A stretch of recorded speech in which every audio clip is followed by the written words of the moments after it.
at Tropicana Field, the Rays continue their homestand with the wrap-up game of the series against the Seattle Mariners. Rays last night stopping a 6-game losing streak with a dramatic victory. And so the Rays pick up a game on Boston. They're running second 3 back of Boston in the AL East. And in the wild card right now, they occupy the top spot along with the Oakland A's. Hi again, everyone. Welcome to an evening of Rays baseball with Brian Anderson. I'm Dwayne Statz. Good to have you looking in tonight. Todd Kalas along in just a moment. Well, not only did the Rays, in dramatic style, come up with their 8th walk-off win last night, tonight another reason to celebrate, and that's the return of Alex Cobb. One of the mainstays of this Rays rotation is going to come back tonight. He went down off, obviously, that line drive that he took on June the 15th. But this is what he did before that. Again, one of the top guys in this rotation, throwing the ball extremely well. And you had better believe that he's not only extremely excited to be back tonight, but the adrenaline is going to be pumping at a very, very high rate. So it's going to be very important for him to control his emotions. And I think that he said it best when he started his rehab assignment. He's like, listen, I am tired of taking questions about my injury. I am tired of hearing about it. I am tired of seeing it. Well, he's going to get his opportunity to go out there and pitch tonight, which is what he wants to do. And we all hope that it goes extremely well. And it comes at a time when the Rays, from time to time in this last week and a half, have seen the starting pitching not be as deep and as strong as it has been all year. He is a welcome addition here to come back. With more on what Alex Cobb is thinking about all of this, let's go to Todd Kalas. All right, Dwayne, you guys are right. Alex Cobb would rather not see the video again of Eric Hosmer hitting the line drive off his head. Maybe this will be one of the last times we see it. It was exactly 2 months ago on the same mound where he'll be starting this game in just about 5 minutes or so. We flash it back. Eric Hosmer, scary moment here, and Alex Cobb takes the line drive right off the right side of the head, right by the top of the ear, and he went down immediately. Ron Porterfield, head athletic trainer for the Rays, did a remarkable job controlling the situation and taking command out there on the mound. You see the reactions of David Price, obvious concern, Luke Scott, and others in the Rays dugout. And now here we are 2 months from that day, and Alex Cobb is back. We caught up with him a couple of days ago and asked about what he thought would be the case out here when he takes the mound and how he would feel. The ease that the doctors gave me and letting me know that everything was going to be all right. And, you know, pretty much the first night we kind of knew that after there was no skull fracture and there was no bleeding in the brain, we realized that it was going to be just a slow, steady recovery process, and once that was over, that it would be back to normal. I just want to go up there, and my same mindset will be the same as when I was pitching before, and that's to compete every pitch, every batter, and get as deep into the game as I can, and hopefully, you know, the competitive side of me will take over in the different situations, and I'll be able to keep this team in the ballgame no matter what. I don't think anybody that's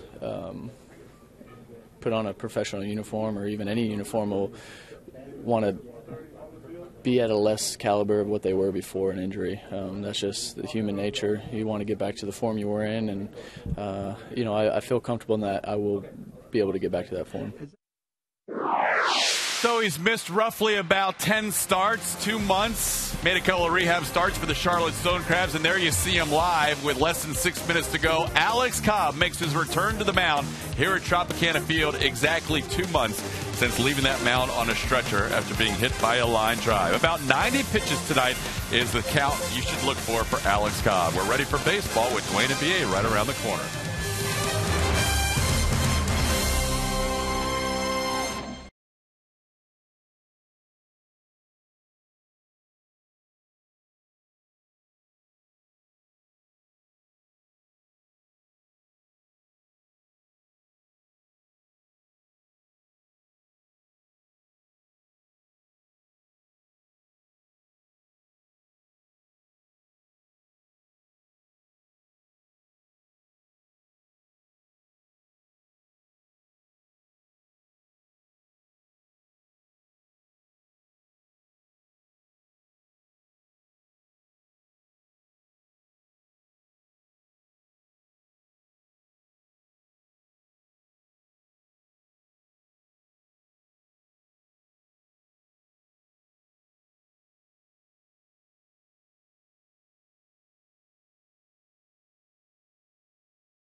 Sun Sports. Brought to you tonight by Just for Men, Mustache and Beard.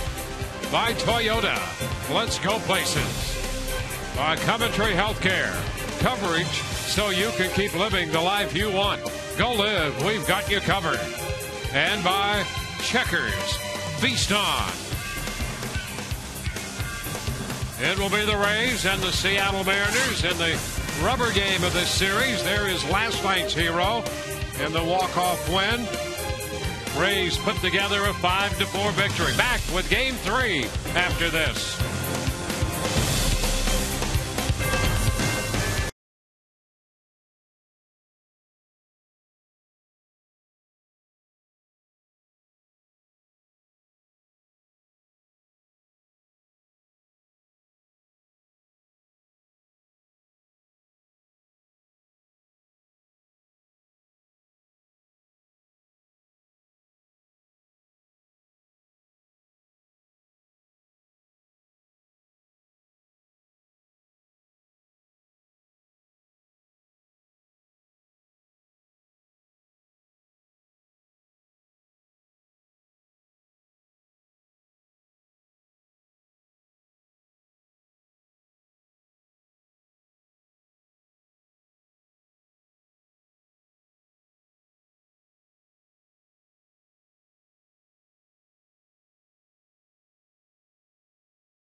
Anticipated victory last night.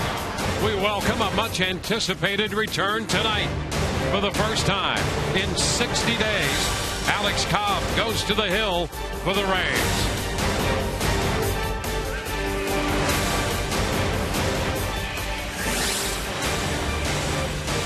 Exactly 2 months after being struck on the right ear by that line drive off the bat of Eric Hosmer, Alex Cobb goes back to the hill, ready to go to work and make his 14th start of the year.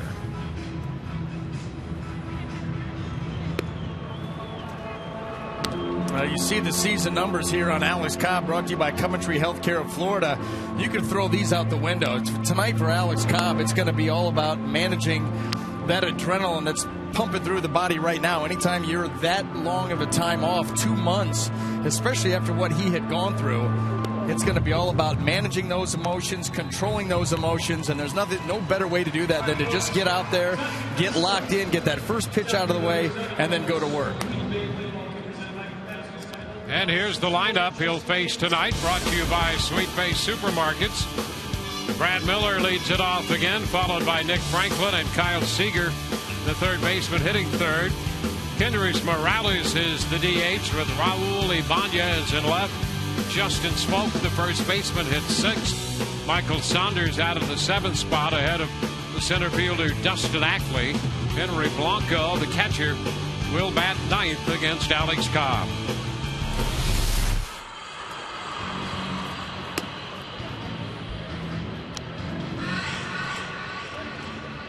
Let's take a quick look at the Rays defense as it lines up tonight behind Alex in the outfield left to right. Bourgeois, Fuld, and Rodriguez across the infield third to first. Longoria, Escobar, Zobrist, and Loney. Jose Lobaton will be behind the plate. So Joe Madden has his club in at 67 and 51 to start play tonight. Rays finding the winning side of the ledger last night, knocking off this club from Seattle 5-4, and so with the series even at a game apiece. First pitch of this game presented by Pinch a Penny. Pitch on its way, and Brad Miller fouls it out of play down the left field side. So the first pitch back, a strike from Alex Cobb, and that's one of the things he is known for, throwing strikes.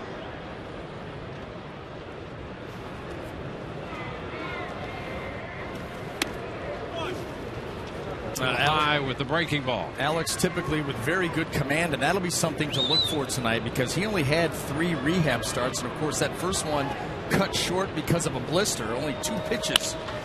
There's a line shot grabbed by Loney. Great catch by the Rays first baseman to record the first out. Now you can always use some help from your defense, and James Loney, good glove man, good throw man, tremendous defense all around this infield, ready to go. That's all he had time to do. 3 pitches into this game, and a great play like that, Alex Cobb's ready to settle in. That's it. That's all you really, after that first pitch, you just go right back to work. Here's Nick Franklin, switch hitting infielder. First pitch is a fastball. That's a strike.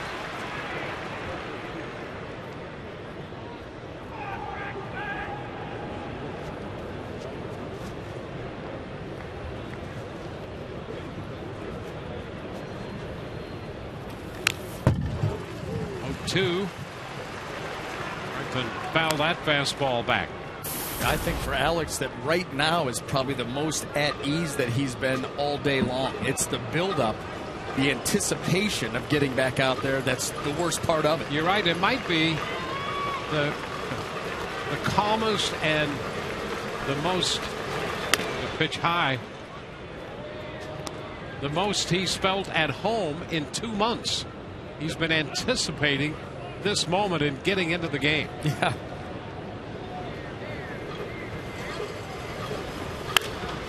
That's going to be foul.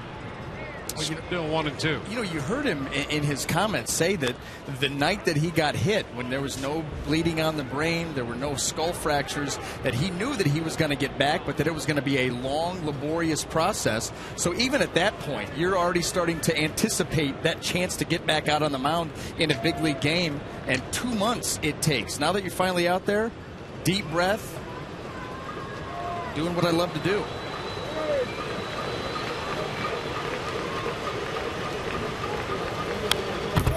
Franklin, a big cut at the pitch up. Would have been out of the zone, but 1-2 in the fastball. He fouls it back.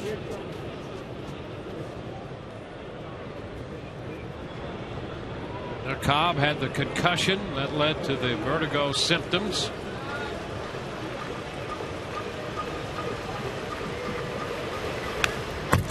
Franklin fouls the changeup.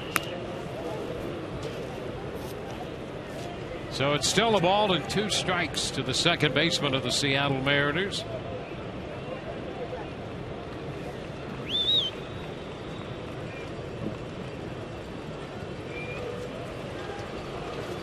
Alex Cobb, just 25 years old. And he strikes out Franklin. Breaking ball, 2 up and 2 down. The other thing, and this sounds exactly like Alex Cobb, what you would expect to hear from him making this start. He says, I'm just going out and trying to help the team win. That's what he's all about. Yeah, he is one of your true team guys. He's one of those guys. Well, and we've seen that in the way that he's pitched. Some of his worst outings have been the ones that we've been most impressed by because he's taken it for the team. He's thrown complete games, given up 8 or 9 runs. So he is out there, just like you said, to win, whether that's 7-6 or 2-1. Kyle Seager in the batter's box, and the Rays have a shift on for him with Escobar on the first base side of second.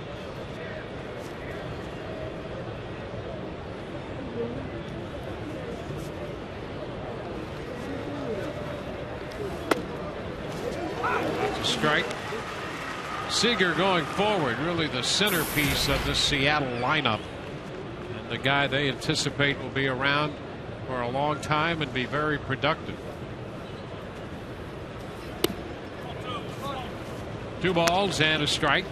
Well, that's what Seattle has been trying to do. It started with moving in the fences at Safeco this year, trying to build up the offense somehow, some way. They've got tremendous amount of pitching prospects on the way. Fly ball center field, right back down the middle, and Fold is there to make the catch. It's a 1-2-3 inning for Alex Cobb. Rays coming in to hit, no score.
Take a look at the lineup put together by Joe Madden, presented by Sweet Base Supermarkets. Sean Rodriguez getting the started right and leading off. Will Myers hitting second, the DH.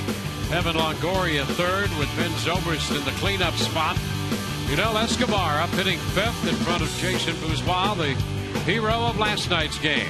James Loney hit seventh, Jose Lobaton eighth, and Sam Fold in center will bat ninth. Well, taking the mound tonight for the Seattle Mariners going to be left-hander Joe Saunders, looking to get things back on track. You see the season numbers there. 25th start, 10 wins, go along with 11 losses. Those numbers brought to you by Coventry Healthcare of Florida. But his last 5 starts, just a 2-3 record, an ERA approaching 7. And the problem has been base runners. 25 and a third innings. He's given up 42 hits, 11 walks, 1 hit batter.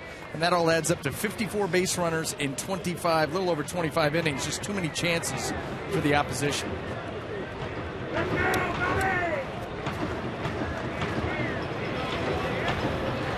First pitch from the lefty is inside to Sean Rodriguez.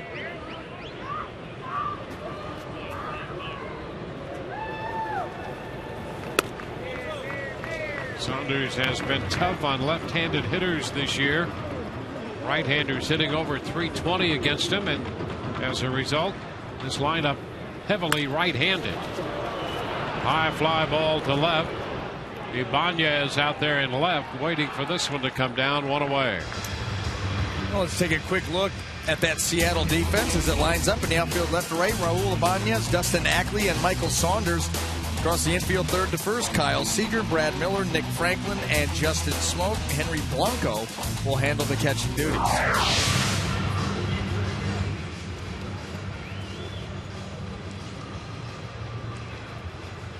Will Myers.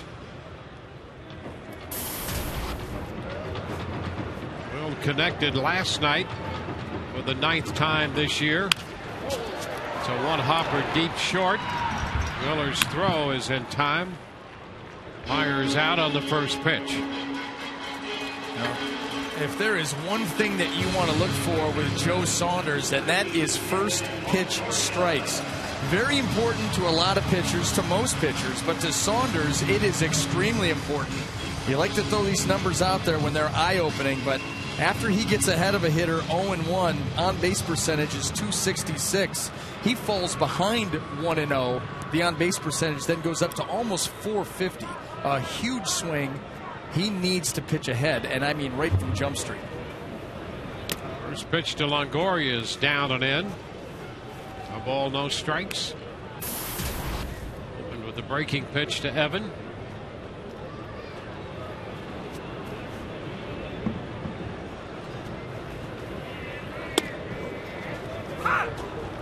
The strike. Saunders primarily to right-handed hitters. The fastball changeup. We did see the breaking ball, and you will see that mostly early in the count, just like he started Evan with. Tried to throw one there, and it didn't break much. No, it did not. That thing squirted out. You can see right now, taking a look down at the hand, the ball, making sure that you get the grip. Every now and then that'll happen on that pitch.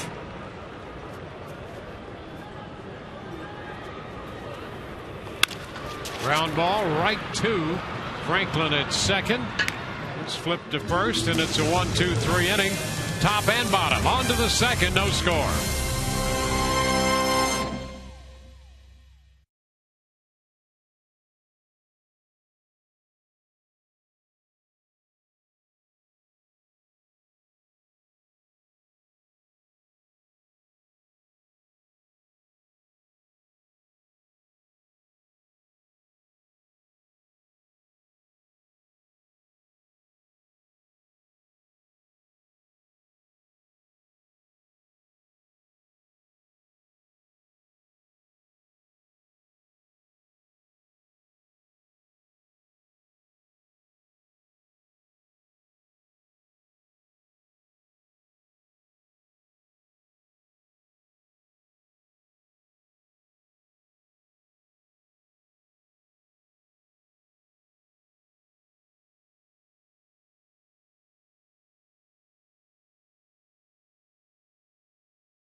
For the Rays in 2 months, David Price, before the game, talked about the importance of having number 53 back in the rotation.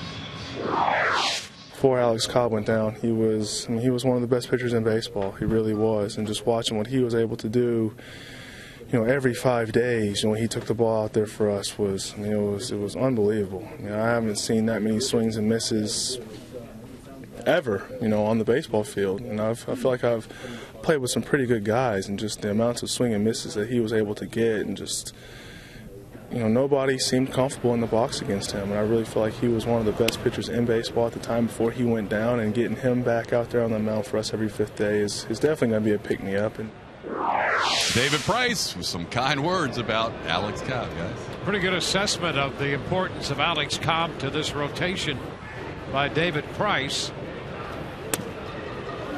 Pitch is down and in, a fastball. So it's a 2-ball, no strike count to Morales. Kendrys Morales leading off. He has 17 home runs on the year. Moves it foul. It's 2-1.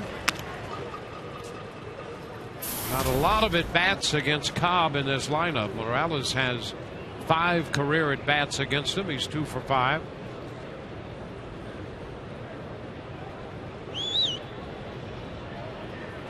Ackley, who's hitting 8th, is 2 out of 8 with a home run off him. He has the most at bats against the Rays right-hander. This is the 4th career start for Cobb against the Mariners. He's 1-2 in his previous 3 with a .352 ERA. His last time against the Mariners was almost a year ago. It was August the 13th. And that was in Seattle, and he went 7 strong, gave up just the 1 earned run, and picking up the only win that he has against this club.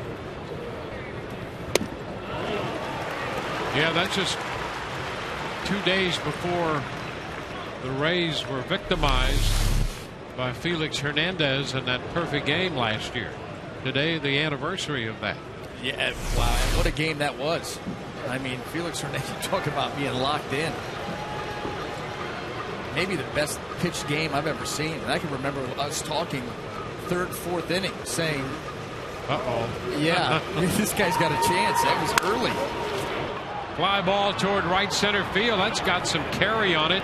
Bold is there against the wall and making the catch. Boy, that ball got in on Morales. He's so strong that he got a lot of carry on that one.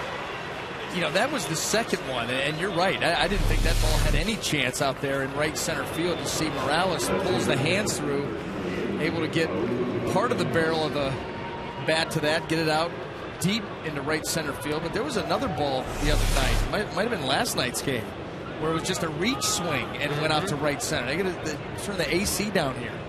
Boy, they could do something, I'm telling you. Blowing heavy out that way. I think that was Quintero, wasn't it? That's exactly right.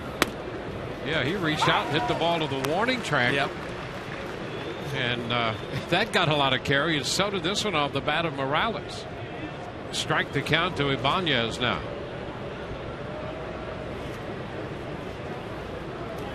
Shift on for Ibanez.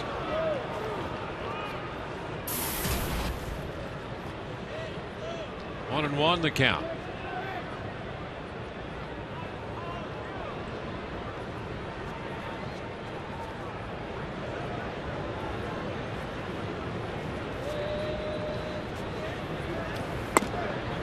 Upstairs, 2-1. You know, Cobb said he did not anticipate going to the mound tonight. He had those rehab starts, but didn't anticipate being preoccupied with the idea that there could be a line shot back at him. And it's one thing to have your mind there and establish that. Another thing to make the body sync up with your mind. Oh, a high shot back into deep right. Rodriguez back, and that one is going to get out of here. A fastball on 3-1, and Ibanez hits his 25th home run. That's his first home run since July the 12th when he hit 2. And that goes back, well, counting this ball game, 22 starts for Ibanez since his last home run. That was a no-doubter. He caught this flush, middle of the plate, a little bit of an uppercut swing there, and a no-doubt.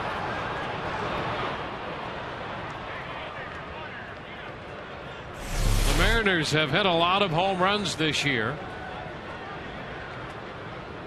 And Ibanez has just hit his 25th. You can see all the Mariners in double figures in home runs. They're third in the American League in home runs hit. And that list didn't even show them all. They have 8 guys that have double-digit home runs, more than any other team in all of Major League Baseball. And here's the thing. They pulled the fences in a bit at Safeco Field, but they've hit a lot of home runs on the road. Second most behind the Baltimore Orioles in home runs on the road. So you're right. It's not just about home cooking. 1-1 to count to Justin Smoke. Chop right side with the Rays putting that shift on. Zobrist perfectly placed. That's out number 2. Yeah, Cobb had said that he doesn't anticipate any lingering thoughts about line drives coming back, and that's a big hurdle to get over. Yeah, and I think that's something that you start to get over. It's starting with his simulated game here. you know, when a hitter gets in the box, that's when you're initially going to feel. If you feel anything, you're going to feel it then. But then as you go through that rehab process, and even though it was only 3 starts, one of them cut short just 2 pitches in because of a blister issue. But once you start to work your way through them and have an honest assessment, yeah, by the time you get here, that should be out of your mind. That's the key. It should be. Some guys are going to get over it quicker than others. Some guys may never get over it. Alex Cobb, very strong-minded, and I think his kind of what you're alluding to. He said, listen, all of the good memories of this game outweigh that one bad one.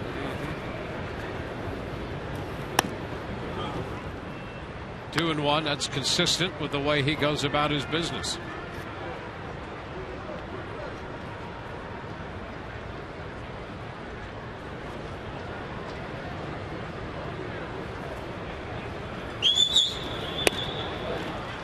It's in there at the knees.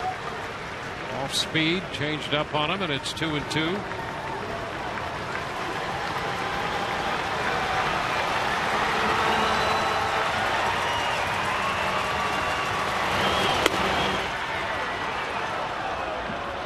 Bit doubled up on the changeup, and the count is full. Well, this one kind of sails on him. Not the typical trajectory of the changeup, but as you can see with Fox Tracks right there, it sure looked like it caught the zone. Cut and a miss. Saunders out on strikes. Came right back with another changeup to get him. A run on the home run. It's 1-0 Seattle.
Second inning in tonight's game and all season. Tires Plus donates $100 to the Pediatric Cancer Foundation for every Tampa Bay Rays home run televised on Sun Sports.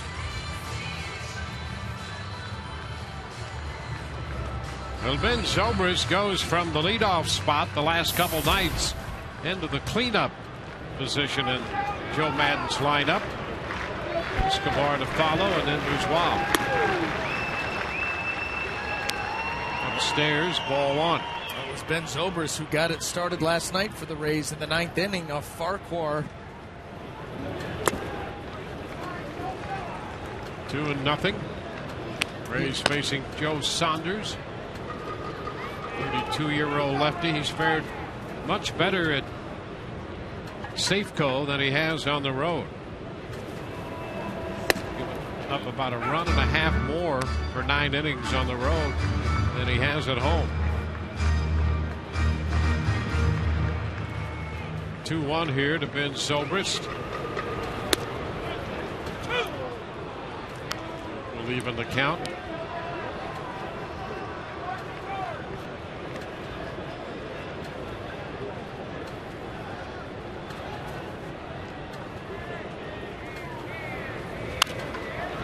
Popped up on the right side. Smoke into foul territory. One away in the Rays' second inning. Tonight's game available in Spanish via SAP, brought to you by Coventry Healthcare of Florida.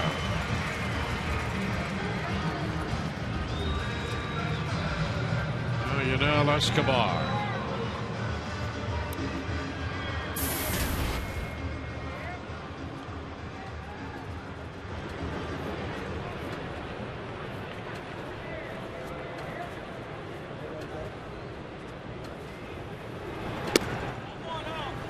Escobar lays off the changeup, moving down and away.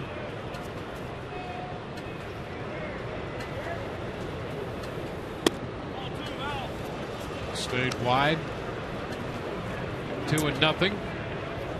This is the same type of pitcher that we saw last night. Aaron Harang from the right side, Saunders from the left. Important for the Rays hitters to stay disciplined and patient. Out to second base, and Franklin picks up the ground ball. Escobar is out number 2. The one thing that this lineup knows going to bat against Saunders, that he is not going to be able to outstuff us. So what he wants to do is just get you leaning back and forth, change speeds, miss the barrel of the bat is what he's trying to accomplish. And that's why it's going to be so important for these Rays hitters to stay patient, wait for their pitch. They're able to do that, and after a while it finally got to Harang. First pitch to Jason Bourgeois is in there for a strike. Delivered the game winner for the Rays last night, based on a 3-for-4 career matchup against the left-hander Saunders. He's in there again tonight. Here is the big hit for Bourgeois on the Rays last night. His second career walk-off hit. Well, he said it best. He said, what other scenario would you want yourself in? Bases loaded, nobody out, and all I'm thinking about is getting a pitch to drive. Mission accomplished. He was having a good year at Durham, hitting .291 there. Got the call when Desmond Jennings suffered that fractured middle finger. So that got Bourgeois back to the big leagues. And he draws the walk. So he'll go to first with speed and 2 outs. Well, and for a left-hander, Saunders posing base stealers 11 out of 14. He does have 1 pickoff, but you see right here if Bourgeois decides to test him, 2 outs. And he has had better rates than that earlier in his career.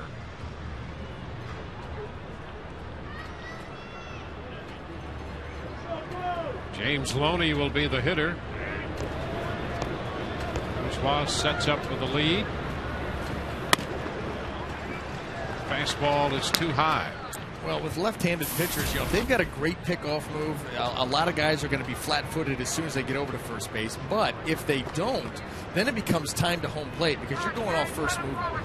It doesn't matter if they're looking at you or not. And if it continues with the leg kick, then it's just it's a mathematical equation. Up the left side, that ball will slice toward the line and is just foul.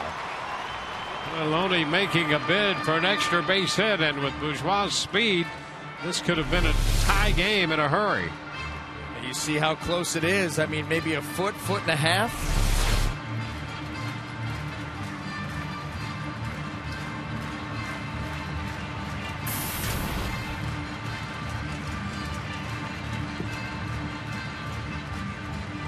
Bourgeois, first base.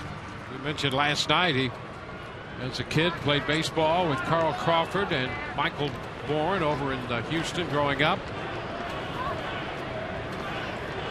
That's great speed in that little league. Didn't they? How about those 3 guys? I mean, yeah, I'm going to turn them all into cornerbacks and safeties. Imagine playing pickle in the middle with those 3 guys. Oh, man. Forget it.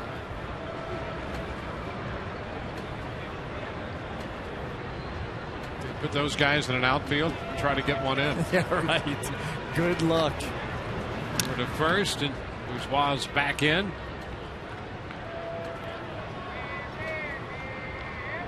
Yeah, Michael Bourne's dad had a team, kind of a traveling team he put together, and he had 3 pretty good speedsters right there on that team.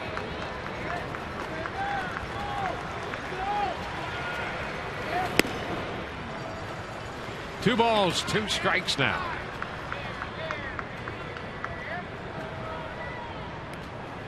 So Loney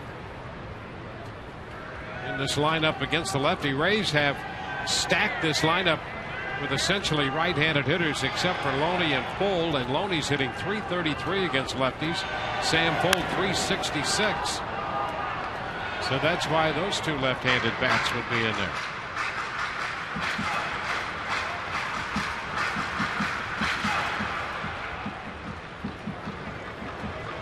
Bourgeois has walked with 2 outs. I think Loney, what he's shown with his approach, especially against lefties, willing to take the ball the other way, no surprise at all. But what Sam Fuld has done against lefties this year. A high fly ball into right. Saunders camped under it. He's got it, retiring the Rays. We go to the 3rd. It is 1-0 Seattle.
In the 2nd, Rays have an exciting new ticket offer. Purchase 4 or more full price tickets to any game on RaysBaseball.com and receive 10% off.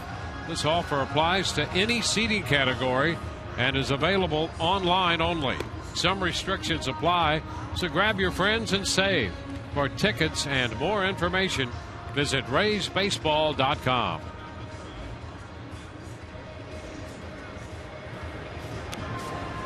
Alex Cobb making the start tonight for the Rays. The idea is to have him throw in the neighborhood of 90 pitches. He made 14 in the first and 20 in the 2nd inning, up to 34 pitches. And here's Dustin Ackley leading off. Pitch is a strike. Those 90 pitches, depending on Seattle and how aggressive they are and how efficient Alex Cobb is, you'd love to get him through 6 innings. That would be ideal.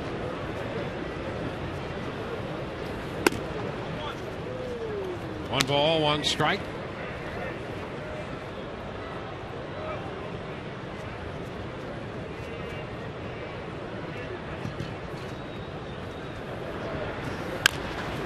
Chopper handled by Longoria. His throw to first, and plenty of time to retire Ackley. 60 days, 50 games missed for Cobb while he was on the disabled list. Rays Rays managed to go 31-19 in that stretch.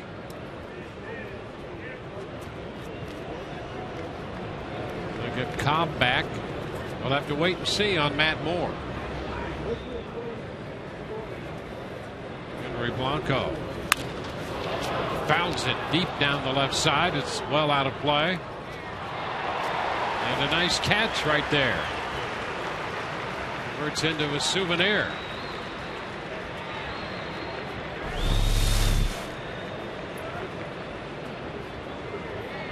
Over the head, too. Bare hand over the head.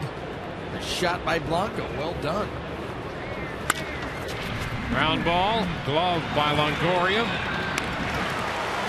2 gone. Yeah, this is a little throwback to days before they wore gloves. Yeah. This ball was hit hard, too.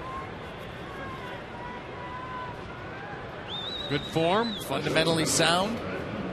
Eye on the ball. Watch it right into the hands. Now already in discussions. Receiving calls already. Ready to put out a video. Baseball Fundamentals 101.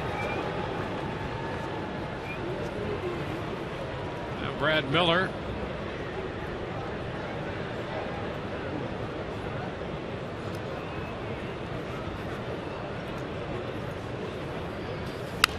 It's fouled back. You know the best thing about that foul ball caught by him? Right here.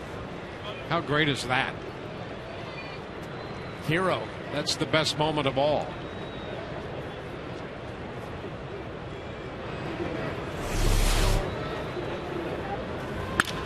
Hot shot down to second. Zobrist takes care of that. 3 ground ball outs. We go to the Rays half of the third. 1-0 Seattle.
Far has gone through 3 innings, allowing just 1 hit. Mariners lead 1-0 on that 1 hit. It was a Raul Ibanez home run. How about this, guys? 2014, we're going to have instant replay expansion where each manager gets a challenge in the first 6 innings. 2 challenges from inning 7 and beyond. If the challenge is won, they will retain that challenge. All plays reviewable.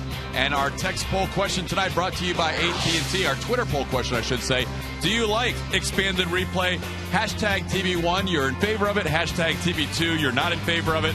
Tweet your votes to @SunSportsRays. We have former big league umpire Jim McKeon with us, who lives in the area, kind enough to join us. 29.5 seasons worth of calling balls and strikes and plays on the bases. Jimmy, what are your thoughts about the new instant replay rules? Well, one of the quick thought is I could probably umpire for another 15 years.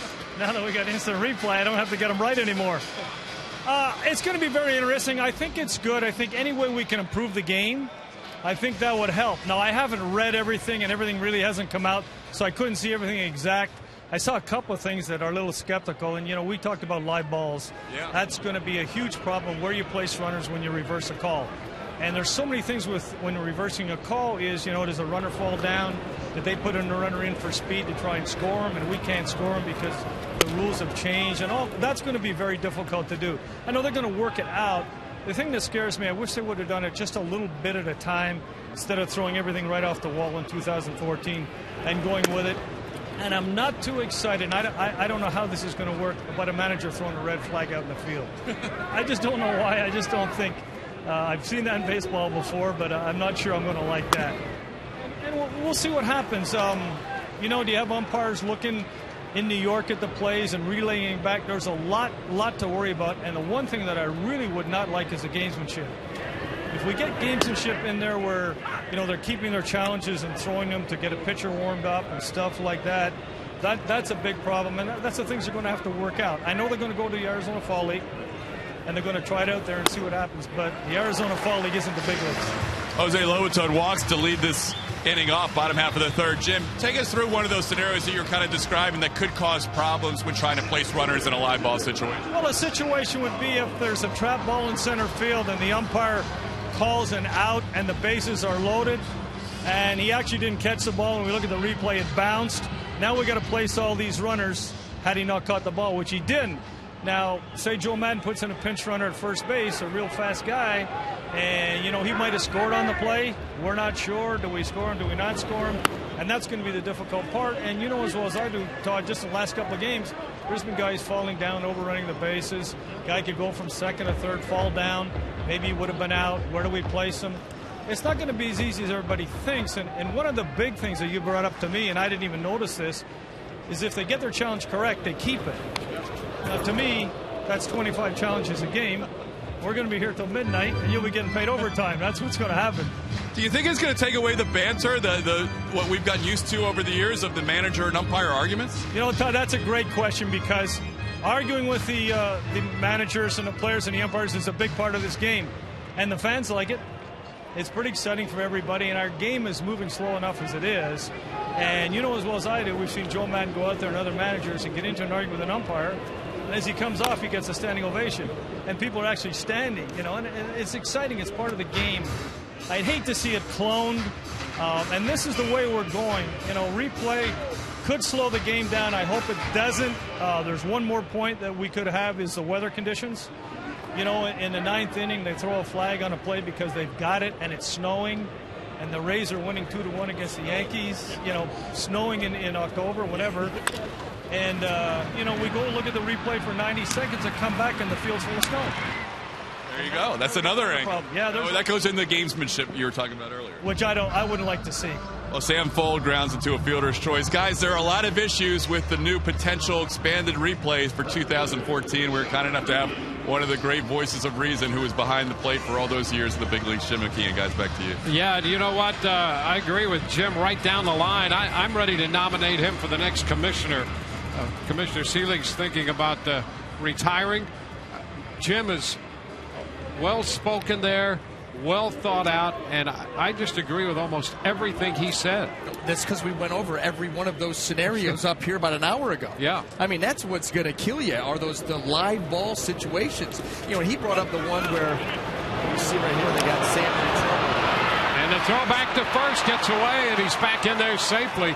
Boy, that was quite a stop by Blanco, and they had him dead to rights had he not pulled up. Yeah, well, that was the key. Pull up, and that ball had to travel a long way from Blanco all the way out to second base before they could then try to get behind him. Right here, Sam goes. The throw travel a long way. That gives him time to get started back towards first. And he just does get in. Sam aboard on the fielder's choice with 1 out, 1-0 to Sean Rodriguez. The other thing, too, Dwayne, about it gives you freebies. It gives you freebies. Absolutely. If I'm an umpire or if I'm a manager and it's after the 7th inning, and I'll say I'm winning 6-4 or 5-4, I'm sitting on the bench. They steal second base, trying to get back in the game. Well, every play at second base, throw down, a tag as a guy sliding in, those are bang plays. I'm sitting on 2 challenges. Sure. I got the lead. Why not challenge it? Yeah. Just for the sake of challenging it. You're know. going to get a lot of that back and forth all the time. Hopper back at first. That ball's going to be fair. Just inside the line, and down to second goes Full. Rodriguez has himself a base hit. That's the first hit of the game for the Rays. And the Rays have a little something brewing here in the third. You know, we hear for years, you can't make a travesty of the game by the things you do and the way you play it, the way you apply the rules of the game and strategy of the game. That's exactly what could happen here. Yeah. It's going to go beyond and become a part of the game that you're going to have to study. You know, he was talking about the trap that wasn't a trap, but where do you place runners? Yeah. Well, let's say this one. Let's say there's 1 out, runners on first and second, low liner to center fielder. The guy comes in, makes a scoop catch. The second base umpire calls safe, so the runners move out. And the guy said, wait a minute, no, I caught it. He continues to run in, steps on second. Let's review it. Well, they go back to the review. Oh, he did catch it. Yep. So that's an out. Well, the runners did move up because the second base umpire had signaled safe. You know, and if you then say, well, no, those runners would be allowed to go back. Well, but why? Why couldn't he have thrown behind them if they were halfway? Yeah. Now, to me, depending on how, I don't know. I don't not see good. it doesn't certainly It look is good not good at all. 1-1 to count to Will Myers. And here's the other thing. Like he said, 3 challenges would be enough, but if you win, you can just keep doing it. Way out of line. Because if you're going to lose a game, why would you ever hold on to a challenge? Yeah. You would use all of them. You'd find scenario. I mean, and here's the other thing about this. Umpire's probably not going to say this. Is the umpiring so bad that we have to have all of these challenges? The answer is no. These guys are professionals. And they're not going to necessarily take affront to this, maybe, but you can see how they might. These guys are professionals. Yes. And you are not going. Listen, that's the way of the world. We want everything to be absolutely perfect, everybody covered. That's not reality. And so where you do review the play, whether it was a trap or not, okay, let's say that you get that right. That's great. Well, now you again, like we talked about, now you've got to place the runners. Yeah. So who's going to see? Any way you look at it, there's going to be judgment put into play. Whether it's on the actual catch, where to put runners, they move up, how fast are they? I mean, Ground ball through the hole by Myers. Fold around third. He's headed to the plate. Will score. Throw to third. Safe there. And into second goes Myers. This game is tied at 1. Will Myers comes through. Full scoring from second, and the Rays come out of that with 2 men in scoring position and a run. Will Myers, this ball out over the plate. He hammers this in the hole. And with the throw to third, Sean Rodriguez aggressively going first to third. And Will Myers, seeing that throw from Ibanez over to Seager to try to make a play on Rodriguez, wisely moves up to second. And thank goodness the Rays getting something going here so they can take us off the conversation of the idiocy of this replay. Here's Evan Longoria. Rays to the rescue again. 1 ball and no strikes to Evan. Tie game now. Yeah, it's way over the top. Yeah, I just can't see him doing this to the game. 1 ball, no strikes. Go Rays.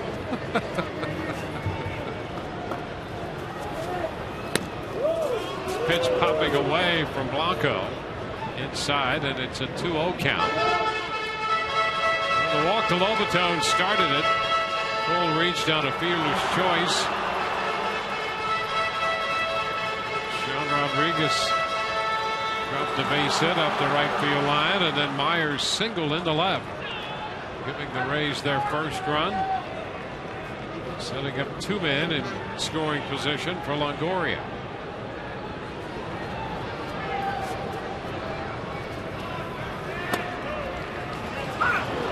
On the corner. Evan came into this game 1 of 5 lifetime against Saunders. That hit is a home run. Chance to give the Rays the lead in the bottom of the third.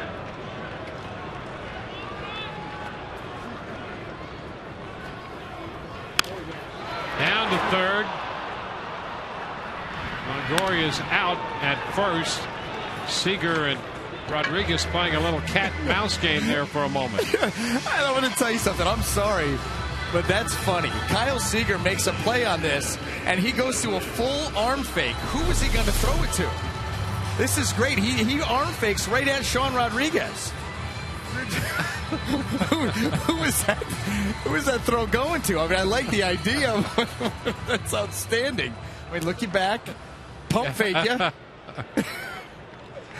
and then go to first. That's well done, I guess. Here's Vince Zobrist. That's a quick Henry Blanco filling in the back door. Hey, I'm throwing the flag on that one. Illegal use of a pump fake. One ball, no strikes to Ben. He's going, hey, what was I doing there? It worked.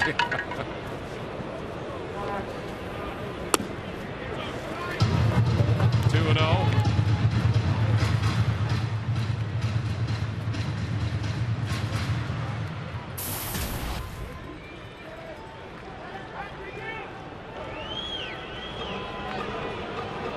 Seattle got their run in the second. The Rays have a run in the third.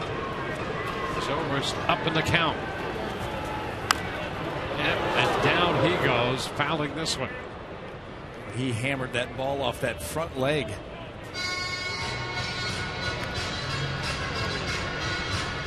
the back leg.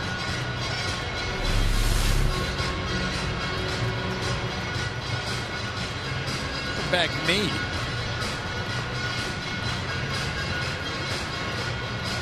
Oh.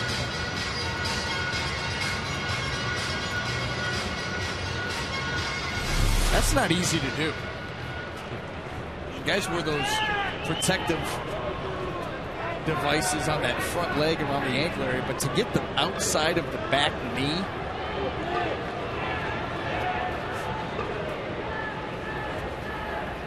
He fouls this one in front of Tom Foley.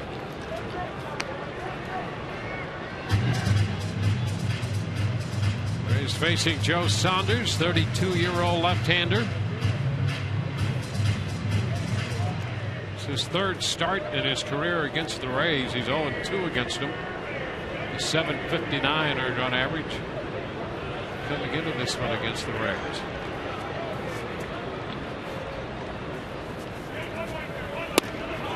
Pretty close right there, and Zobrist takes it for ball 3. Yeah, Saunders locked up Ben on that pitch, but just a hair off.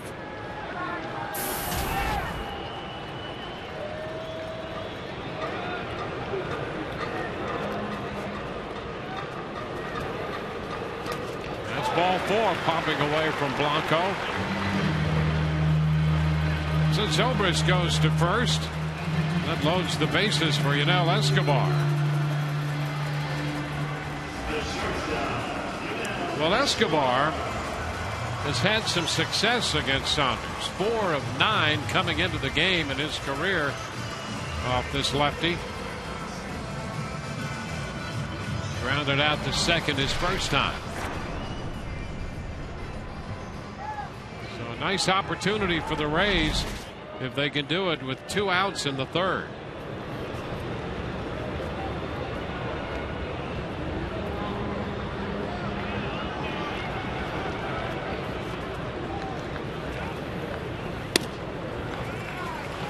Ball 1.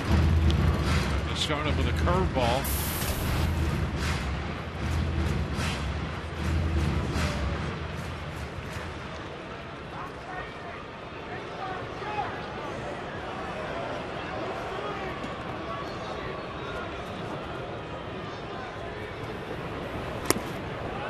This one is down 2-0. And I think that, Saunders obviously finds himself in a tough spot here, a rough inning so far, bases loaded. Those first 2 pitches, both off speed, both field pitches, and that's exactly how he threw them. Didn't cut them loose, kind of hung the curveball in there out of the zone. That was a changeup that was babied. And now he finds himself in a bad 2-0 count against a guy, like you said, Dwayne's got a lot of success against him. His stayed away from the fastball on the first 2 pitches. Now he's behind him. And the pitch is popped up, stayed away again, off speed. And Miller in shallow center out from shortstop makes the catch. The Rays will leave him loaded. They score the tying run. On to the 4th we go.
The field, just a reminder that you enjoy a cold one to look forward to.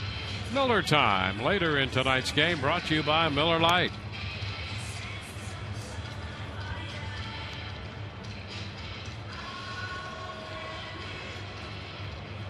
Alex Cobb on the hill, back after an absence of 2 months to the day when he was struck on the right ear by a line drive off the bat of Kansas City's Eric Hosmer. 41 pitches so far for Alex Cobb through 3. And Nick Franklin leads off. First pitch is a strike.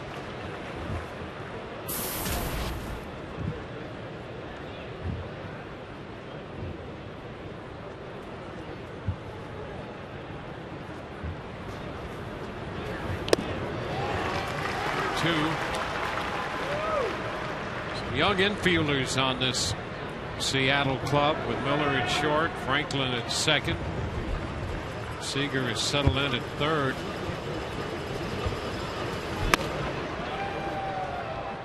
It's a ball and 2 strikes. So they're playing them every day. Miller and Franklin. Seager's the guy they project as the heart and soul of this lineup in the future. High throw down, but they complete the strikeout of Franklin. Out on strikes for the second time. He has been strikeout prone the last few weeks. Well, down in the count, Alex Cobb takes full advantage with this breaking ball. And I mean, spikes this right on top of the plate. Good block there by Lobaton. But anytime you're clearing to the inside and throwing back to arm side, the ball can sometimes sail, and that definitely ended up the upper reaches of James Loney's reach. There's Kyle Seager.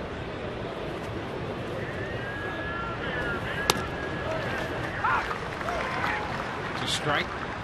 Now, and if you wondered how sharp Alex Cobb was going to be after all of the time off and just 3 rehab, well, basically 2 rehab starts, very. 2 change up right there. And I think that Alex, I think if his outing ended right now, he would tell you, I'm not very happy with my changeup.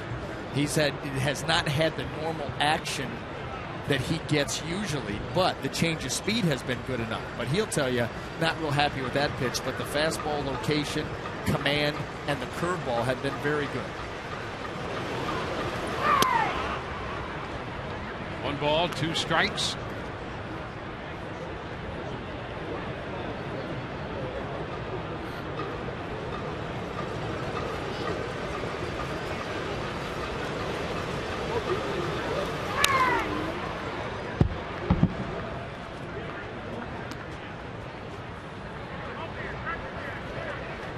Three strikeouts for Cobb. Giving up the 1 hit. That was the home run by Raul Ibanez. It's the only base runner he's given up.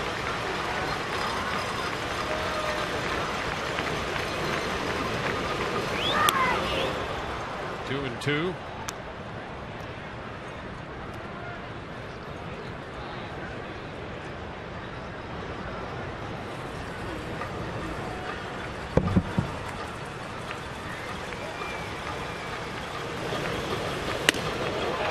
Miss. He strikes him out.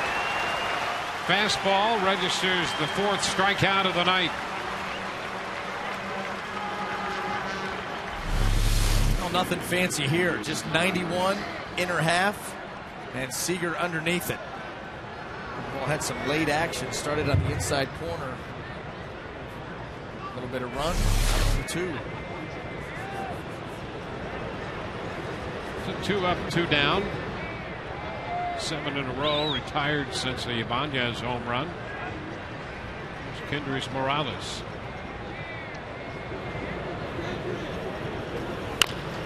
Chops it to the left side. Escobar over there by himself. Barehanded pickup and thrown. It's not going to be in time with the shift on Escobar, the lone defender.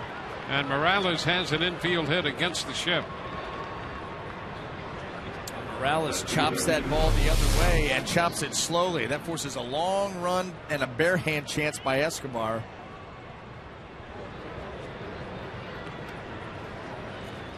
Just not quick enough.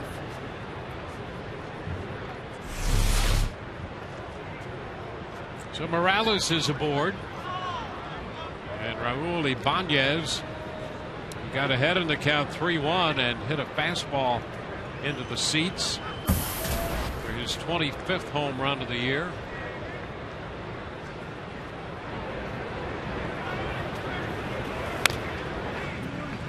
Fouls it. 41 years old. 25 home runs for Ibanez.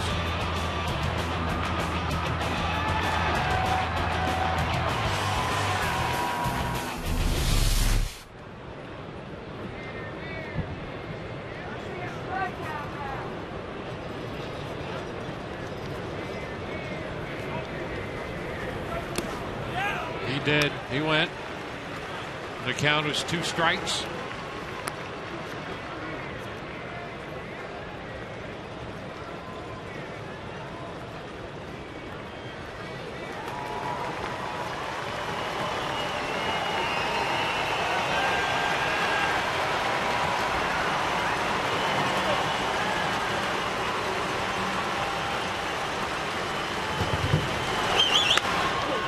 Soft little looping liner and a nice grab right there up the middle. That's Longoria making the catch out of the shift to get Ibanez. Bottom of the 4th coming, 1-1 tie.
Tampa Bay coming up a week from Saturday. It's the special mystery. Tell us about the mystery ball. Allison Shelton here. Allie Shelton, the wife of Derek Shelton, the hitting coach. What's going on next weekend? Well, it's our annual mystery ball. It's the third year doing it. And what we do is we have everybody on the Rays staff sign a ball.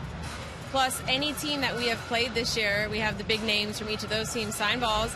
We wrap them up, and then they go for sale, and it's a mystery who you get. They're $40 a ball, and all the proceeds go to All Children's Hospital. That's awesome. All Children's Hospital is a great organization. Obviously, you can see, or you saw a moment ago behind us, some of the hardworking wives and girlfriends behind here. You guys have been at it the whole game, huh? Yes, we want to knock it out fast because we have so many this year because we seem to sell out fast every year.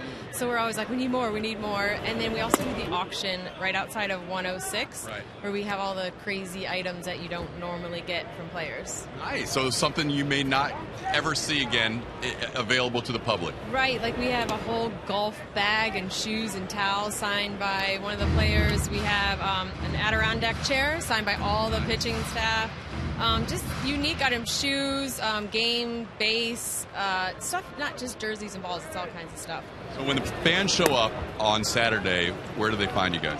At 5:10, gates open, and we will be at gates 1 and 5. So we'll start selling at 5:10, and 2 years ago we sold out, so. There you go. And it's next Saturday, a week from Saturday. Some of the names, guys: Buster Posey, Carl Crawford, Paul Goldschmidt, R.A. Dickey, Robinson Cano, Manny Machado, Yasiel Puig, Dustin Pedroia. You got all the big names. David Ortiz. Yes, and I'm glad you said the Puig one because they said you have to say that, and I had no idea how to pronounce it. So we can't let you go without saying happy birthday. Your husband said to make sure you tell Allie happy birthday. Thank you. It's Giselle Rodriguez's birthday also. Wow. Well, how about that? We have all kinds of cupcakes and goodies. We got all kinds of cupcakes. You might not see me for a couple of hours, guys, but don't forget Mystery Ball a week from Saturday. Allie, thank you. Thank you. All right, guys, back to you. All right, Todd, thank you very much. 3-2. Bourgeois lifts the fly ball into right. Saunders is there to catch it. Todd's right. We may not see him for a while. Yeah, I mean, last night it was the sorority, and tonight it's the players' wives. Yeah. Come on, Callis. That's how he rolls. Closing the door. Yeah, look at that. Oh, yeah, now he heard us. Yeah.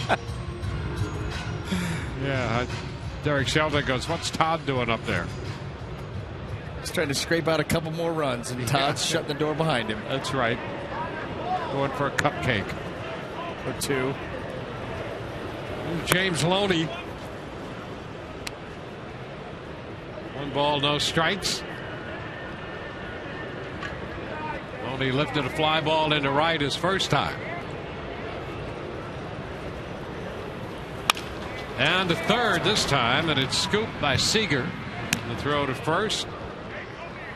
2 up and 2 down. Each team with a run, each team with 2 hits. Jose Lobaton about to step in.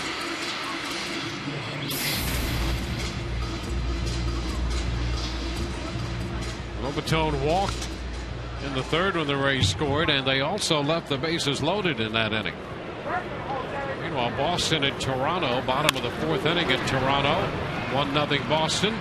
A low liner there on the short hop, grabbed by Seager, and he throws out Lobaton. We're through 4, tied 1-1.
1 through 4. Time for the Just for Men mustache and beard play like a champ profile. Well, the Orioles have been unbelievable defensively, and so have the Rays this year. Just 36 errors for Baltimore, 43 for the Rays. That's the fewest errors after 118 games in Major League history. You see the Red Sox in 06 had 43, and the Mariners in 03 had 44. The Rays outstanding defensively, and there's some of that great defense out of first baseman James Loney. Well, and you knew that coming in. You knew that he was a tremendous defender. Fits in with what the Rays like to do here. That's pitching and defense. And when you get him at first base and you look around that infield, the work that Ben Zobrist has done at second base, and then, of course, the left side with Escobar Longoria, lockdown defense on the infield. Justin Smoak leads off, the first baseman. Takes that pitch down a bit. 1 ball, no strikes. The Rays have the shift on. In fact, Zobrist is in short right field for Smoak.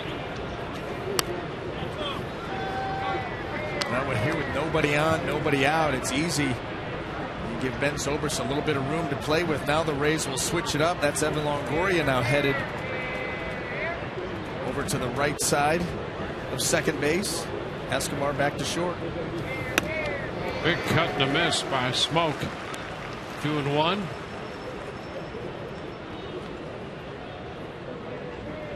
Smoak hit the ball into the shift in the second inning. And Zobrist threw him out.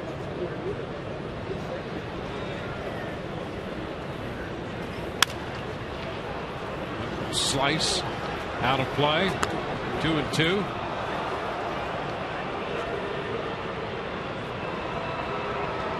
Matt Joyce putting the caution tape on Will Myers' bat. Yeah, right. I mean, that is caution to any pitcher. Don't throw it to the yellow tape. Ball comes off hot.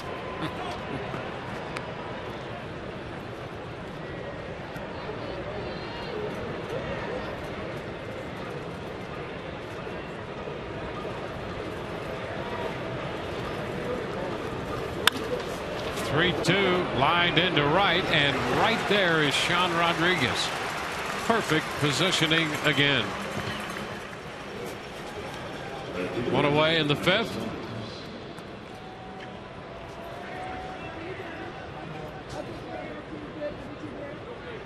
Michael Saunders. Saunders struck out his first time up there tonight. Came in with 10 home runs, 38 runs batted in, hitting .226 right now. Bounce it back. He had 19 home runs last year for the Mariners. Saunders 26 years old, and they were hoping that that 19 home run total would be the beginning of a breakout in his career as an offensive player. 1-1. He could be a very important part of the Seattle outfield. Yeah, there are a lot of could-be's on the Seattle ball club. Offensively, even within the pitching staff, a lot of talented youngsters coming up on the horizon as far as starting pitching goes. Yeah, they really like the future of their club in terms of pitching. But it has been that offense that they are continuing to look for. I mean, you talk about Saunders, Smoak, and what he's done his last 47, 48 games. And Saunders out on strikes. Chased the curveball down. That's strikeout number 5. 2 gone in the 5th inning. Well, they're going to have some decisions to make. You mentioned the young talent they have. But are they going to sign Morales? He's the middle of their lineup right now. Yeah. Ibanez at 41. He's having a great year, but it's really a year-to-year proposition there. Dustin Ackley. 1 ball, no strikes.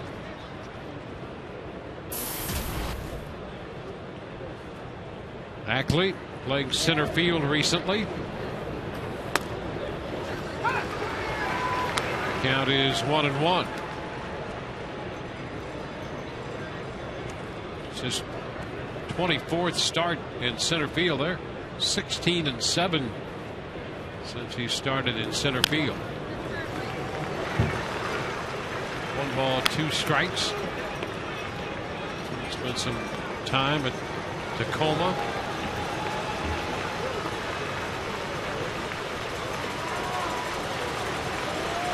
Base is empty with 2 gone.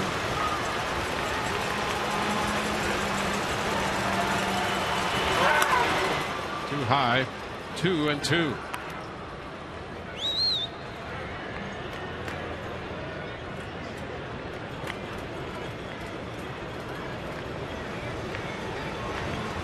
Run, 2 hits for Seattle. A run, 2 hits for the Rays tonight. Up the left side, slicing, and a fair ball. 1 hop and into the stands. That'll be an opposite field double. Ackley got that one just fair inside the line. That had some slice to it. We'll take another look. Wow.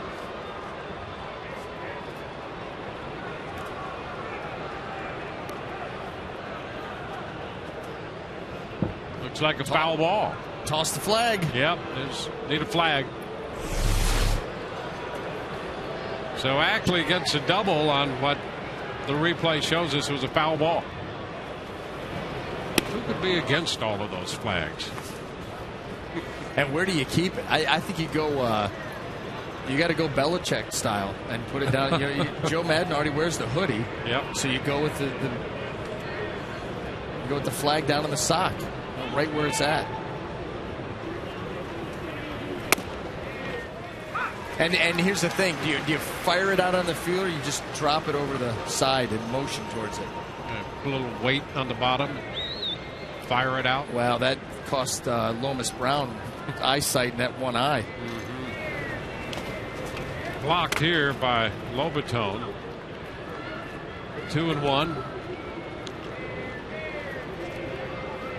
Yeah, no, sorry, not Lomas Brown, Orlando Brown of the Cleveland Browns, thrown by Jeff Triplett. Aggressive. Well, we can't do that. No.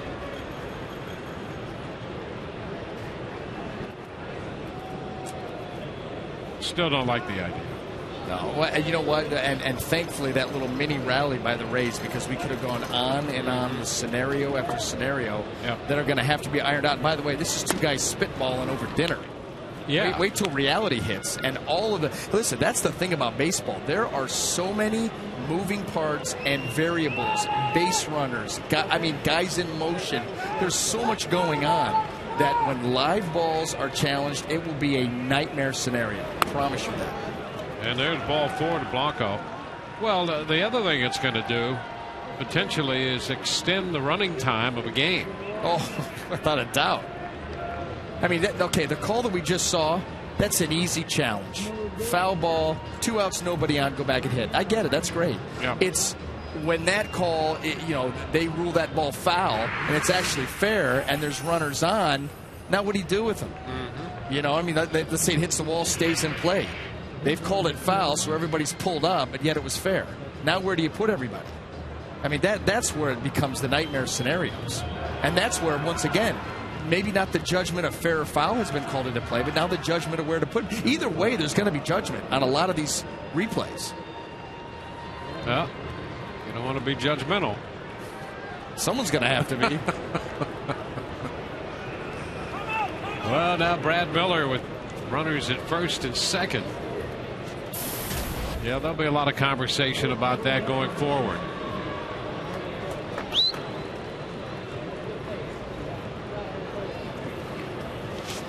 Into the dirt, and a nice stop by Lobaton on the opening changeup. Ball 1. And Lobaton with a grimace there. You wonder if that ball in the dirt caught that throwing hand. Taking a little bit of time. You can see right there something's not feeling very good.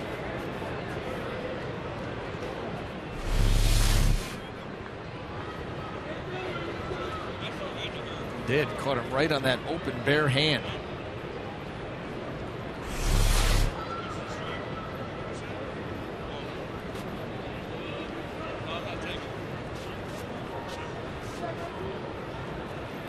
Lobaton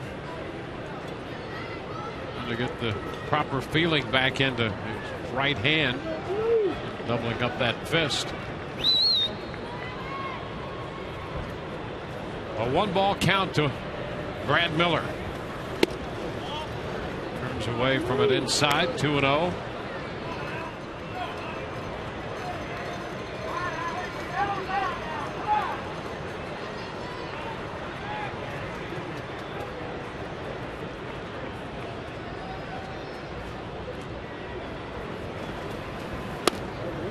There's a strike. We got Smoke and Saunders. Then Ackley doubled up the left field line. Walked Blanco, the number 9 hitter, and now top of the order. 2-1 to Miller. Even the count. 2-2.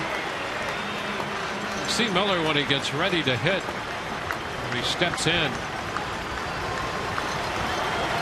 He'll take that bat in the left hand there, and then when the pitcher's ready, he puts the bottom hand on the bat. Thinks that helps him to stay back. So the bat tended to drift toward the middle of his body, and he keeps it back there. And not until he thinks the pitcher is at a certain point in his process will he put both hands on the handle of that bat. And these are the things that typically are not taught. When you go through a feeling out process and what works for you, it may have been suggested. But each hitter, each pitcher has his little keys to be mechanically sound. That's low, blocked again by Lobaton, and the count is full. He also thought that if he put both hands on the handle of that bat too soon, almost like a runner tensing up at first base with a lead, that his grip got a little tense up there, and this helps prevent that. Yeah, you could definitely see that. You start to choke that bat, try to turn the handle into sawdust. That's not going to help anybody. In fact, you see a lot of hitters almost let that bat roll in those hands until the pitch is on its way. Then, they start to come through with their swing, and those hands take control of the bat. But yeah, just like a pitcher muscling up on a pitch, a hitter, you don't want to be muscling up on the bat too early either. Yeah, there he goes. And to stay loose. 3-2 with 2 men on and 2 outs. Runners take off, and ball 4. So Miller walks to load the bases. So this comes with 2 outs, a bases loaded situation now. Alex Torres is up in the Rays bullpen. Well, you talked about, Dwayne, that Rays and Alex Cobb and wanting to get him up near 90 pitches or so, stuck at 82 and in a little bit of trouble.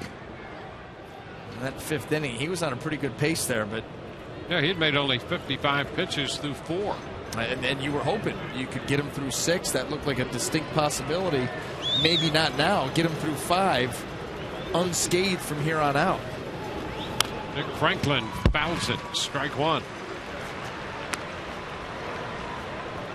Twice tonight, Franklin has struck out on a breaking ball.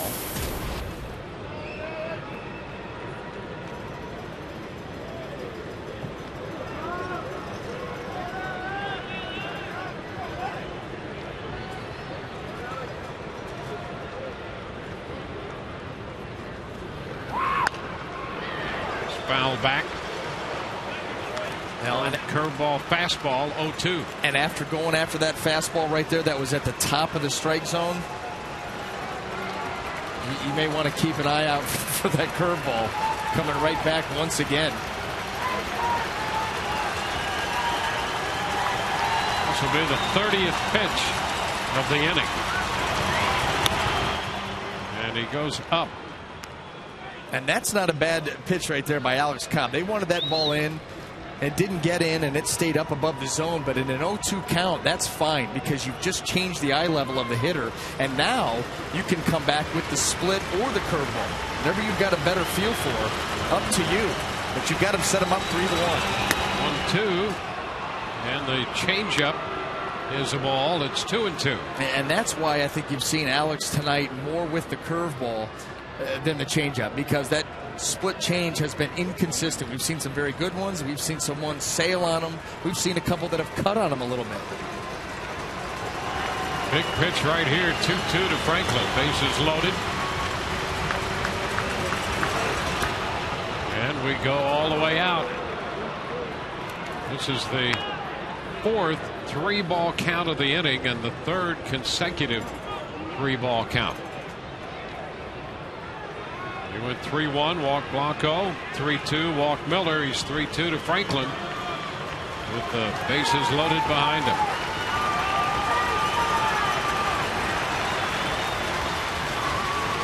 And he strikes him out. He got him with a changeup, a pitch that had been a little elusive for him tonight. He strikes out Franklin for the 3rd time. We're still tied 1-1.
Nick Franklin, our Volkswagen pitching performance tonight for Alex Cobb. First time back in 2 months. Yeah, and I think Alex is going to be thrilled with his performance. He gave that 1 home run to Raul Ibanez on a fastball out over the plate, but I thought that overall his night, the fastball command was very good for the most part. I thought the curveball was a very good pitch for him tonight.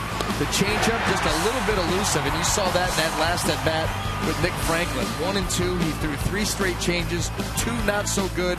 The 3rd one in the full count, maybe the best of the game for him. Bottom of the 5th underway. 1 ball, no strikes to count to Sam Fuld. Sam playing center field, making the start, hitting 9th. His 11th start of the year in center field. He's ahead of Joe Saunders, 2-0.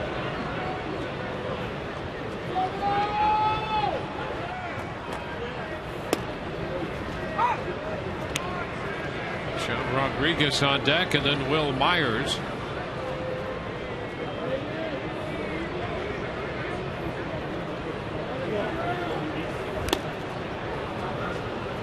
Sam reached on a fielder's choice in the 3rd. Came around to score.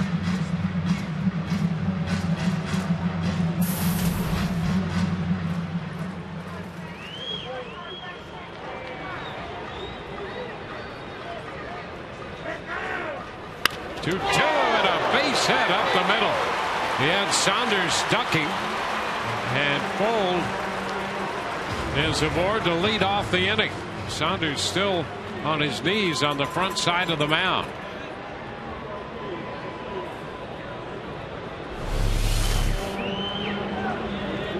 A little breaking ball out over the plate, and in a night that features the return of Alex Cobb, you get that.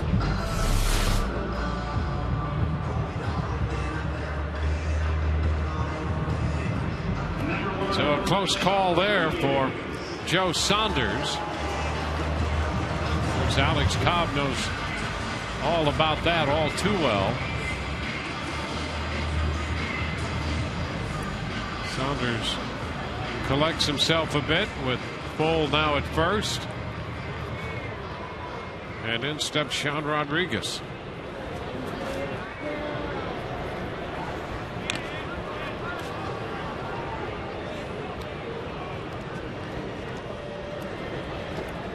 Rays left the bases loaded in the third when they scored a run. Seattle left the bases loaded in the top half of this inning.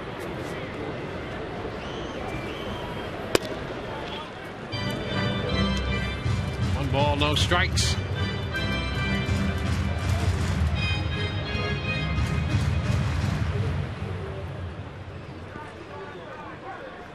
Rodriguez part of the third inning that saw the Rays score when he dropped a base hit inside the right field line back of first. He's ahead in the count, laying off the off-speed pitch. 2-0.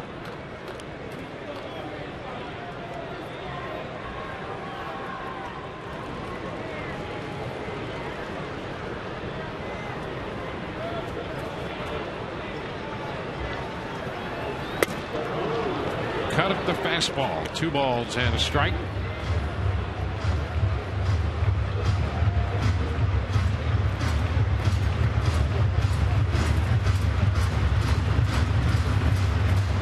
Saunders out of Virginia Tech.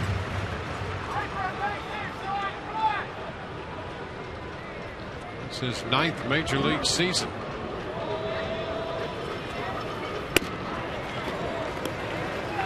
Rodriguez is ahead in the count, 3-1. Well, this could loom large for the Rays. A great opportunity here. The leadoff base hit by the number 9 hole hitter. Top of the lineup, back up here for the 3rd time, and a perfect count to work with for Sean Rodriguez. And a big cut and a foul ball off the changeup. So it's a full count now.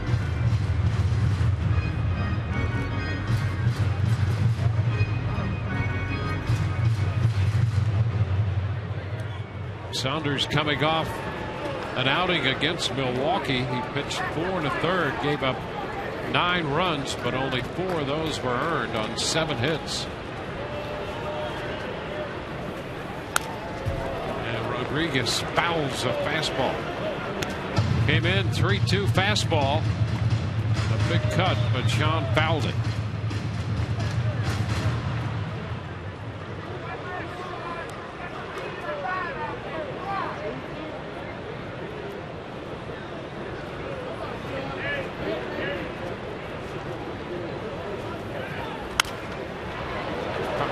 Again. Saunders has made 24 starts coming into this game and has figured in the decision in 21 of those. 10 and 11 coming into this game. Lost 3 out of his last 4 after getting over 500 at 9 and 8. Now 10 and 11. Well, it will be at least a 9-pitch at bat for Sean Rodriguez after fouling that one away. Well, he's fouled off just about everything that Saunders has to offer. The changeup, the slider, a fastball. Getting a pretty good look here.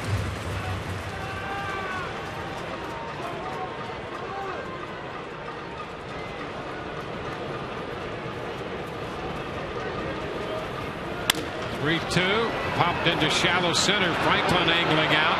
That ball's going to drop. A little confusion between Franklin and Miller, and the Rays have 2 men on with nobody out. Bull taking second. Now, we talked coming into this series that the Mariners had struggled defensively, especially up the middle with Franklin and Miller. And here, while no error, definitely a play that needs to be made. Just a simple pop-up there by Sean Rodriguez. Got to be caught, but no communication. Robbie Thompson, the acting manager, still trying to make some decisions on positions for players out there. He's had Franklin at second and Miller at short. Was also toyed with the idea of alternating those two at second base when he plays Brendan Ryan at shortstop. He'd like them to have the opportunity to play alongside the veteran shortstop who's so good. Will Myers takes the pitch too low. Well, these two, with Miller and Franklin, they have started there together, well, I guess 31 times now. 31 times total. But those are just, that right there is just a typical baseball play. I don't care if that's your first game out there. Those have to be taken charge of and caught. And if not, well, you talk about opening the door up for the Rays where they need to take full advantage. Now first and second, nobody out, and the heart of the order coming up. Well, that miscommunication there, similar to the kind of plays that you see teams make in young players. They've, based on decisions, they've attempted to make plays where they'd be better off not attempting at times. This pitch is down, 2 balls and a strike. And I think Thompson's thinking on that, to have Ryan out there with them to help them get a feel for those situations. Sometimes younger players try to make every play they can make that way. That time they were not aggressive enough. No, I mean, about as routine as you'll get. A huge opportunity for Tampa Bay. And a liner up the left field side off the bat of Myers. Bowl will score. Rodriguez will be waved home. He will score.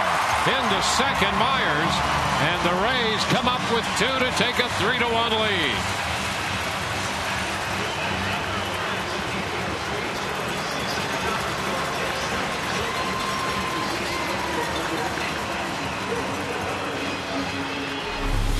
Will Myers has driven in all 3 runs for the Rays.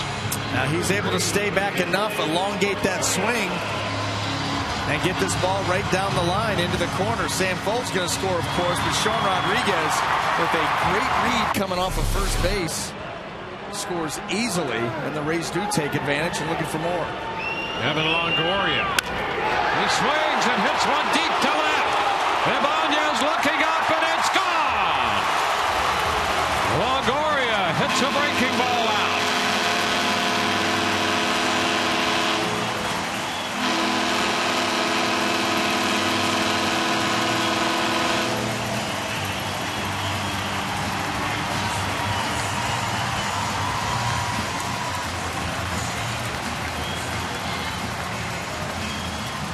Rays make it a big inning. Longoria belting his 23rd home run of the year.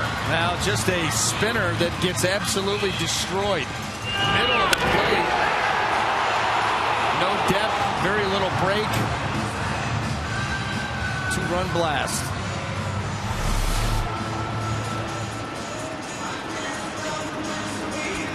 Evan last night was on 4 times, 2 walks and 2 doubles.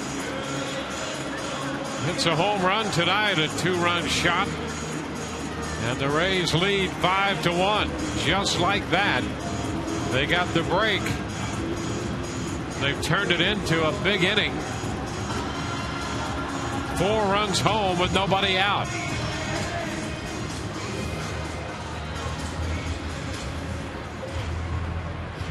Longoria's second career hit in 8 at-bats against Saunders, and both those hits have been home runs.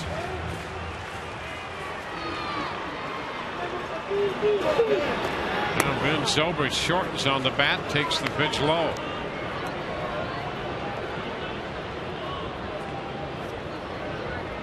Brandon Moore is up in the bullpen down the left field line.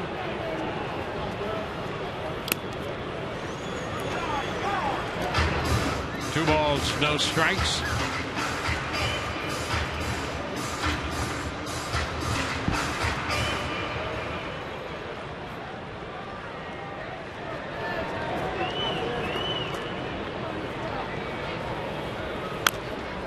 Zobrist fouls this pitch. Rays taking advantage of the opportunity. The leadoff single by Fold. Right back past Joe Saunders. Rodriguez dropped a base hit in between Franklin and Miller on a ball that should have been caught. Now Zobrist lifts a fly ball into right. Michael Saunders there to catch it for the first out.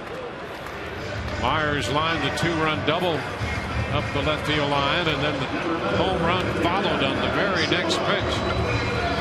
Longoria hit one into the seats in left center.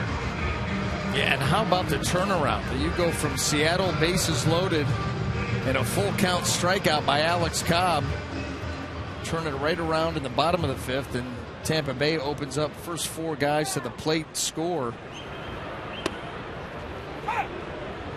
Now Escobar, Yunel Escobar takes a curveball for a strike.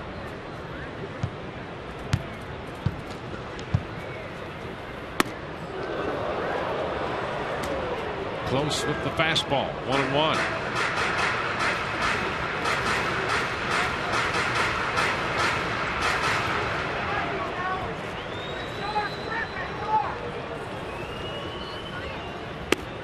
Saunders, his last time out, we referenced that earlier against Milwaukee. The defense let him down. They committed 3 errors while he was in there in 4 innings plus. No errors charged in this game, but a big defensive mistake allowing that ball hit by Rodriguez to drop in.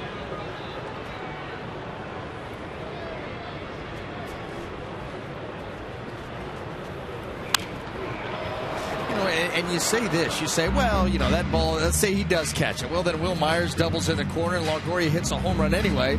So instead of 4 runs, they get 3. Well, you don't know that. No. Because if that ball gets caught, the whole sequence to Will Myers may change. Yeah, you got a guy at first with 1 out. Yeah, and you may go with a completely different set of pitches to him and then to Longoria. So you can't necessarily say just erase that and whatever happened after that would have happened the same way.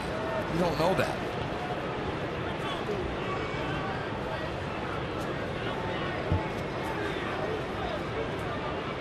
Full count. Saunders closing in on 100 pitches. Escobar fouls it, forcing another 3-2. 30 pitch inning. Only 1 out.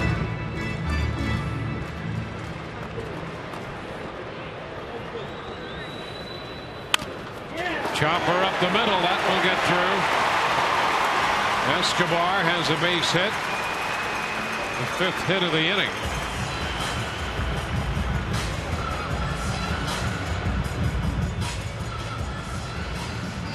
Robbie Thompson comes out of the dugout. Our Toyota trend for Evan Longoria. 3 for 6 with 3 extra base hits here in the last 2 games. Going to shake the last 39. That's very unlike Evan Longoria. But the last 2 nights showing great signs. So pitching change coming for Seattle. Time for the Metro PCS call to the bullpen.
there at 98.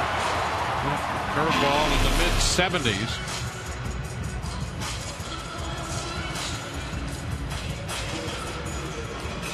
Brandon Maurer will be the new pitcher. Jason Bourgeois 0 for 1. Shortens on the bat. Pitch is low. Escobar's at first. 1 away.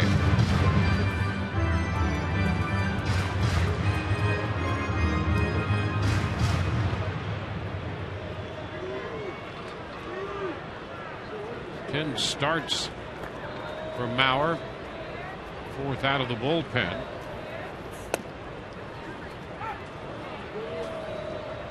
One and one. A little bit different change of pace here from Joe Saunders. The lefty, upper 80s, 90 miles an hour.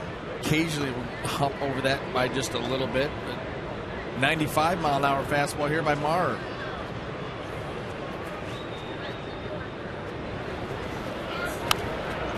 Runner goes, and Bourgeois fouls that one, reaching out with Escobar on the move. Well, this is where Joe Maddon likes to get aggressive. When he's up with the lead, it's an aggressive team anyway on the base paths, but with the lead become even more so.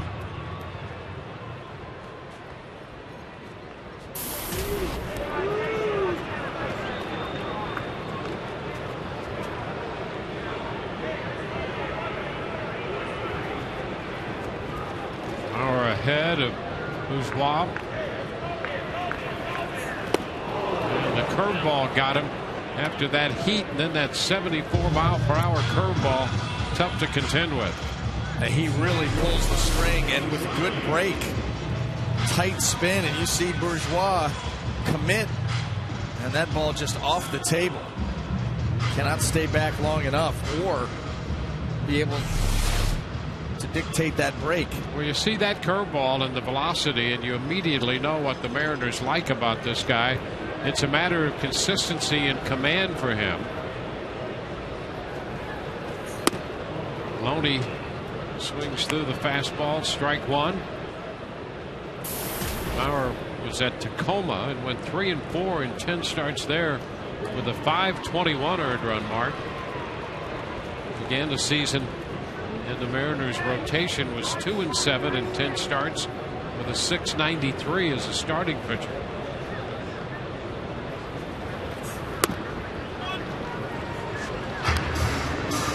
1-1.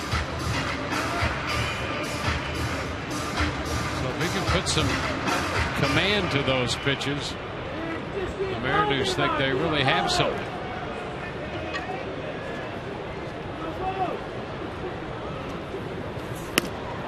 Goes away with a fastball. 2-1. Alex Torres was up in the bullpen in the top of the inning and gets up again. He was up after Zobrist hit the fly ball to right for the first out. The base hit by Escobar. Bourgeois now striking out.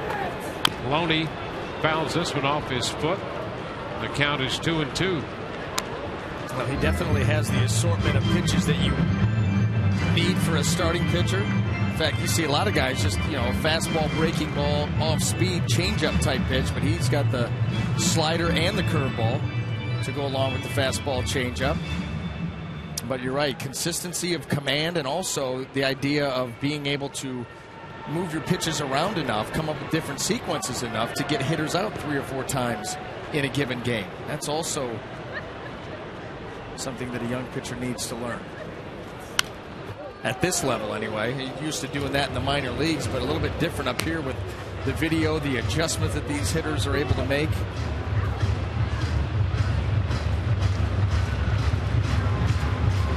Loney has just fouled the fastball. Came in at 96, holding the count at 2-2. It's going to get to the point where you're going to see starting pitchers where that velocity starts about 92, 93 and up. Nothing below that. Doesn't seem like there's very many of those guys anymore at all. It's amazing how at times it seems that those things go in cycles. Yeah. You'll go through a period of years It's been quite a few years ago where if a guy threw 90, it was a big deal. Oh, yeah. And there was a concern they couldn't find people to throw 90. Well, then everybody was throwing 90. Then everybody seemed to me was throwing 95. I can remember talking with Mike Morgan, and he said when he broke into the game, he said if you had one or two guys coming out of the bullpen at 92, 93, that was smoke. You know, some of these bullpens now, they start at 95, and everybody's above that. Look out. That has George Hendrick ducking.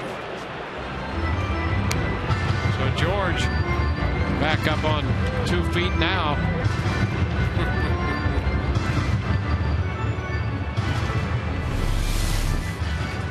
Take a look in the upper corner.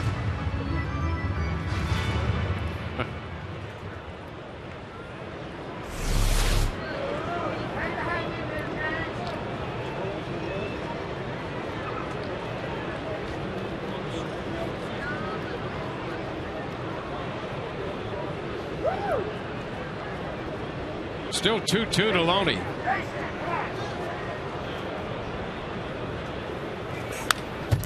Grounds it again. More hard stuff.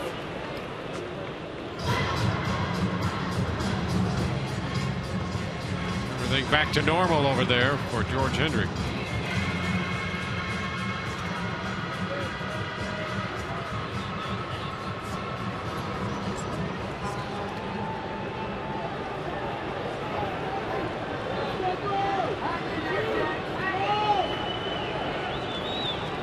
The 2-2 pitch again.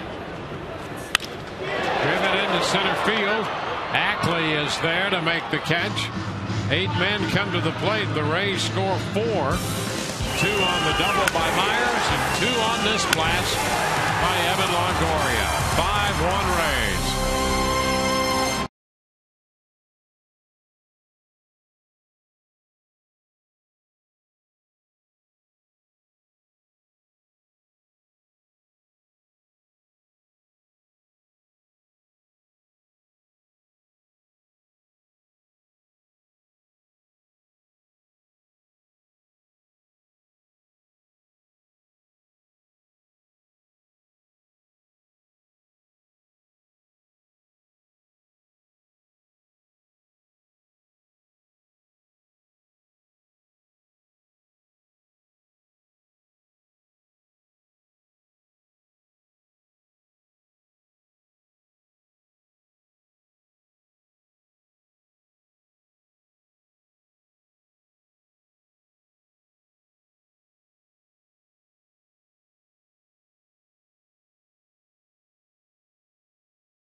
Innings tonight of 1-run baseball on 3 hits. He had 6 strikeouts. First time out in 2 months. Will Myers swinging the bat, driving in a run in the 3rd with a base hit. Double home 2 more in the 5th.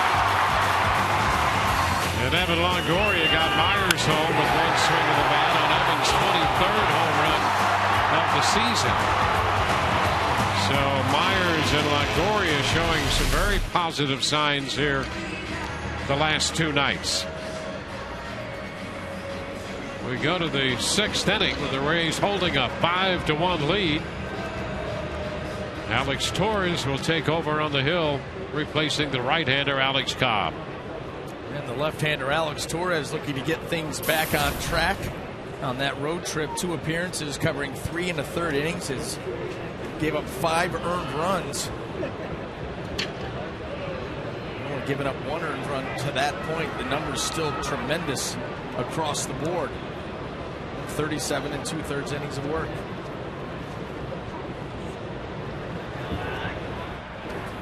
First pitch in to Kyle Seager.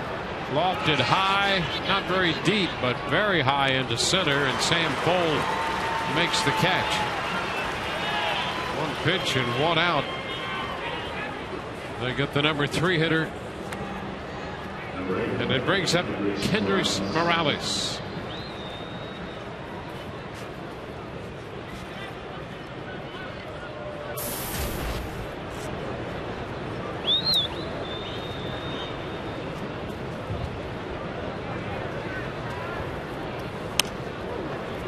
Upstairs, Morales now hitting from the right side.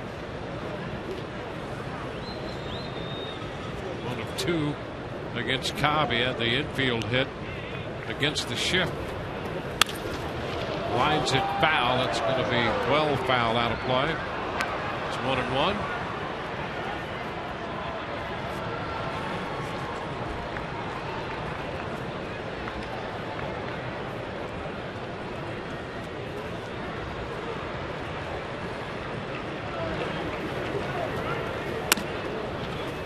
Balls and a strike.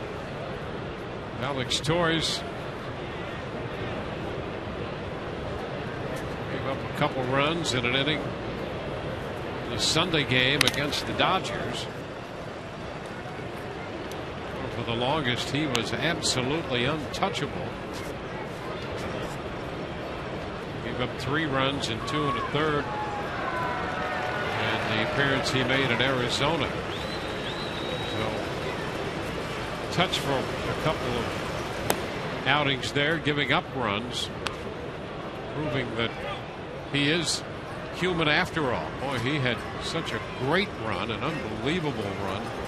Just forced his way into the picture out of the Rays bullpen, and now he walks Morales. A 1-out walk here in the 6th inning. It's almost time for the kids to go back to school. Not that one.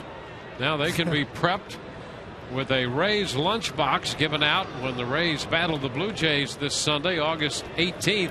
The lunchbox presented by Sweet Bay Supermarket to kids 14 and under while supplies last. Visit RaysBaseball.com for tickets. That is genuine excitement, folks. Genuine excitement.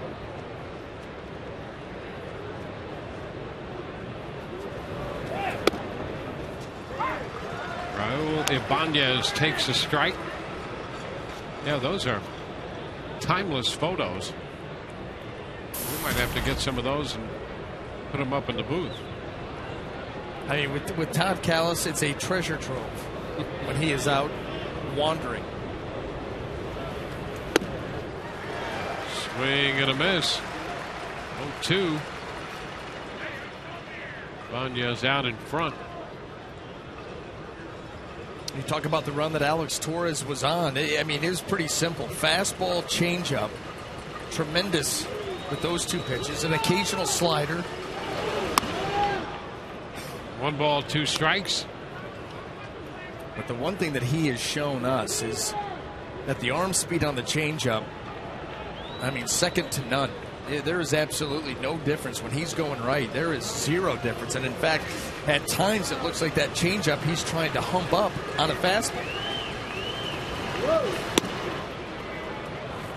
Now 2-2.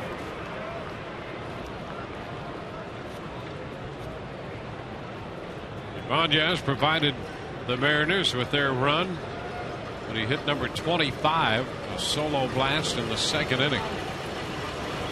Home run he had hit in over a month. And now a full count. Torres went 3-2 to Morales, walked him. He's 3-2 with Ibanez.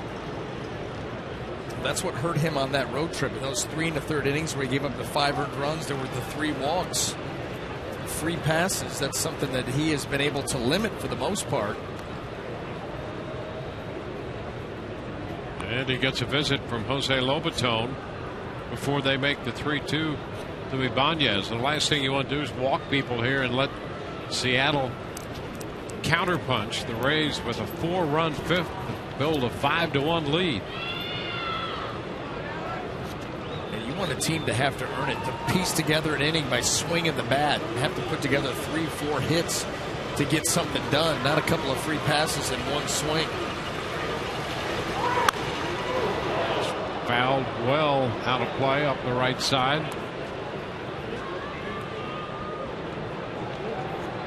Blue Jays have scored a couple runs in the bottom of the 7th to take a 2-1 lead on the Red Sox.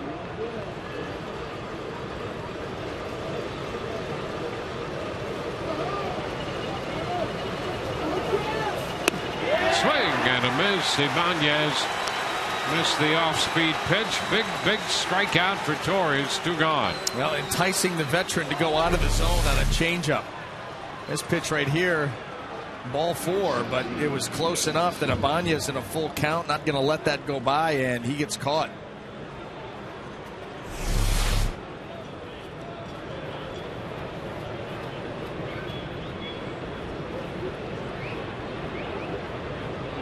Justin Smoak batting right-handed now. He was 0 for 2 against Cobb.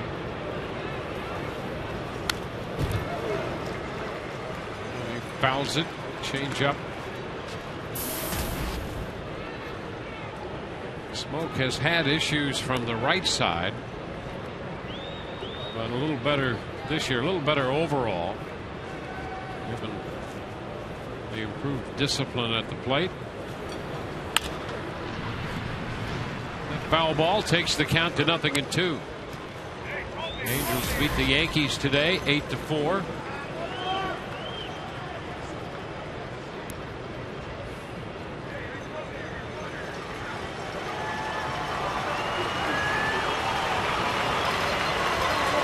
A 2-strike count to Smoak.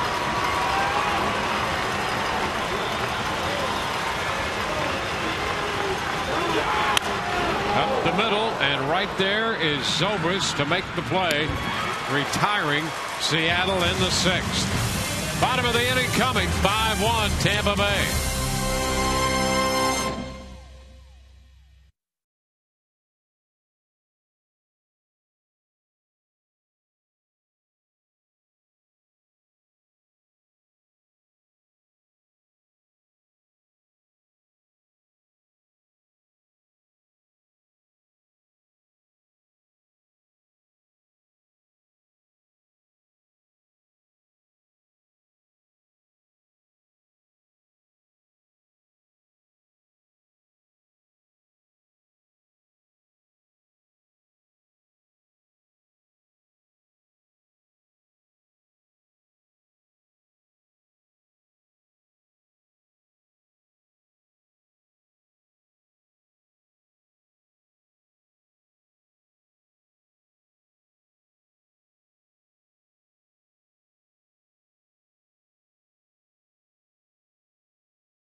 Your Gulf Coast Honda dealers. Visit your Honda dealer for great lease and finance deals on fuel-efficient Hondas. And by the Tampa Bay Times. Amazing stories only in the 2013 Pulitzer Prize-winning Tampa Bay Times.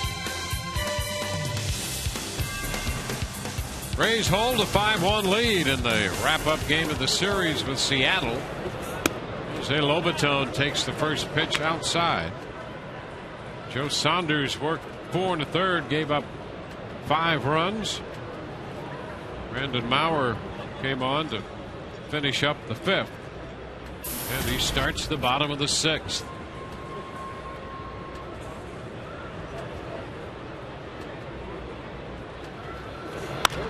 Line drive. That's a foul ball down toward the bullpen.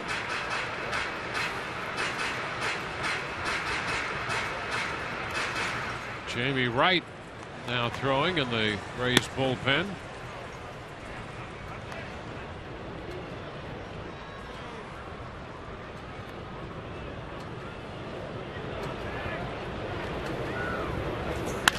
Hot shot to first. Smoke makes the pickup and steps on the bag. One away.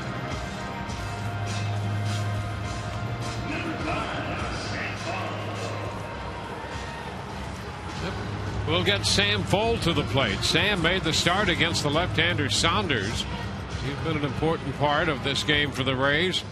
Hitting out of the ninth spot, has scored 2 of the 5 runs. He opened that 4-run fifth with a base hit.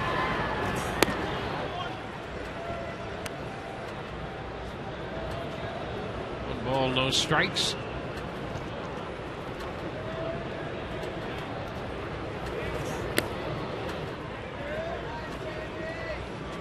Up in the count.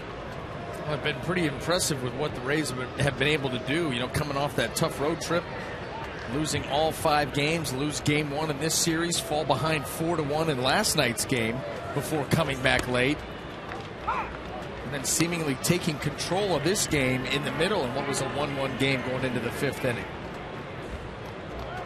Well, they get a lift from Alex Cobb coming back 5 innings, and Myers and Longoria getting key hits, including Evans' home run, his 23rd of the year. Myers 2 for 3 with 3 runs batted in. The count's going to go full on Sam.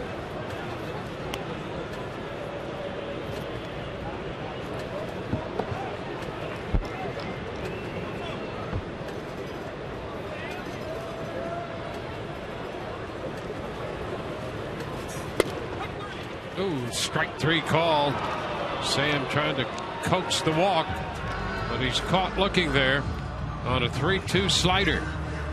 Reminder, fans, thanks to you, we've sold out the Papa John's bullpen box for the remainder of the 2013 season. To find out about other great group outings, however, here at Tropicana Field, contact Group Sales at 855-GROUP-TB or email groupsales@raysbaseball.com.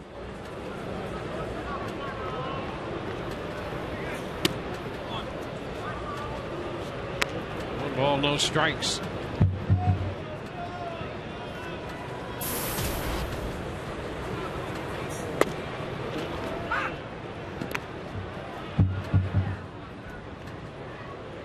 Fuld has scored 2 runs. Rodriguez has scored a run. Myers 1 and Longoria 1. 2-1 the count to Sean Rodriguez.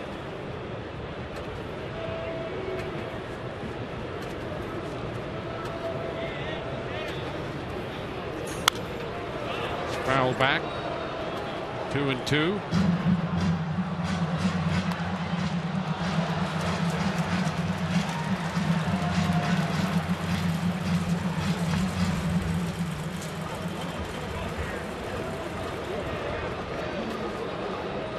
Sean with his 2 hits tonight, average up to 265, and is out on strikes. It's a 1-2-3 inning in the 6th.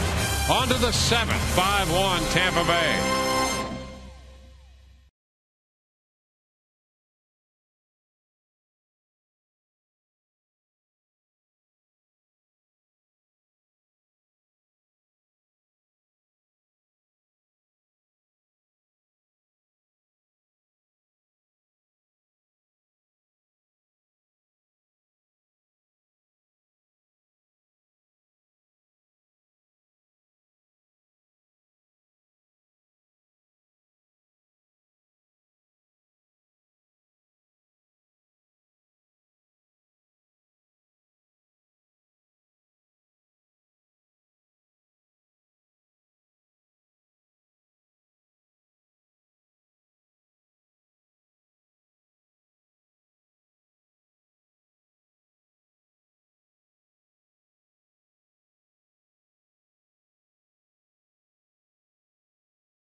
for you guys at home tonight was 20 feet long, 115 pounds, and has rabbit on his dinner menu. Well, it's Asia, the python snake that Joe Maddon brought into the clubhouse today before the game. You know, you thought you'd seen it all between the Penguins and the Cockatoo. No, you didn't. 20 feet of fear today. How about the rationale? Well, Maddon said a snake is a risk taker and just fit into the Rays way. As you can see, mixed reviews around the clubhouse. A lot of players taking an early BP today, guys, especially Desmond Jennings. Big time phobia, and you can see him right there blocking Dez's locker. He couldn't believe it. He was freaking out, guys. Asia. You tell me what risk that python's taking. I don't think it needs to risk anything. Just make yourself seen and known. The only risk is anybody that gets around you. The bouncing ball, first pitch from Jamie Wright, handled by Zobrist, and Michael Saunders is the first out. One pitch, one out. Let's take a look at that clubhouse situation with Asia the python, and you can see all the folks over there on one side and Desmond's on the other side. Now, who's the most intelligent person in that photo? Whoever's on the other side that of Desmond. guy right there. Yeah, I'm telling you. Whoever snapped the shot. Yeah, that's it. It was Ackley taking a pitch wide. I'd be with Desmond. I have no time for snakes. Wow. Is that even a snake? It's a big snake. I mean, come on. 20 feet. 1-1 to count on Ackley.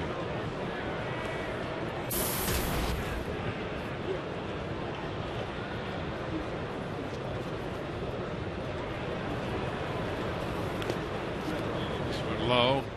2-1. Well, at 20 feet, that's one of the big ones as pythons go. They tell us it's one of the top 5 and the biggest in captivity among the top 5 pythons. No kidding. Yeah. Hey, if you're going to bring a python into the clubhouse, it's the big leagues. You got to do it right. Foul ball, 2-2.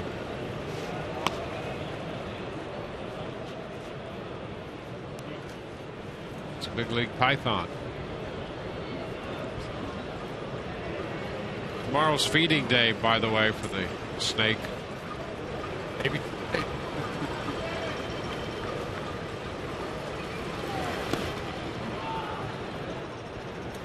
So they eat what once Big every appetite. 2 weeks? Yeah, once every 2 weeks. Once every 2 weeks. You save on meal money.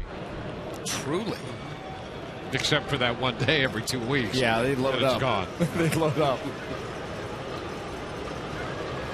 3-2 to Ackley.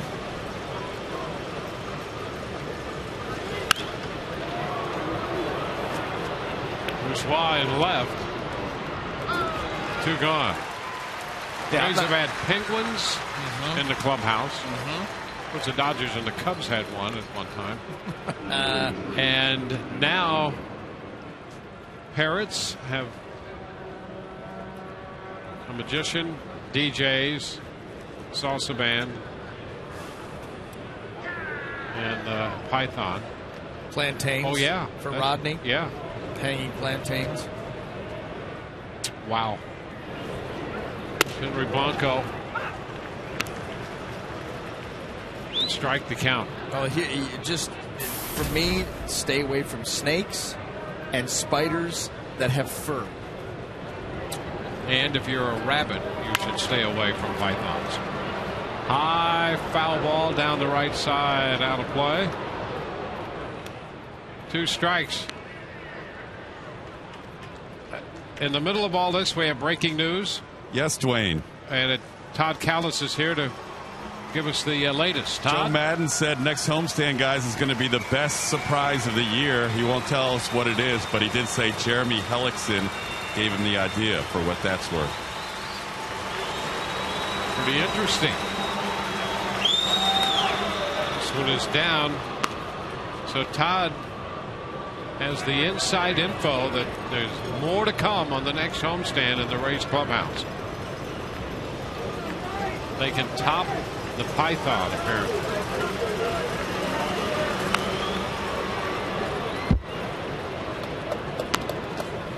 1-2 the count on Blanco.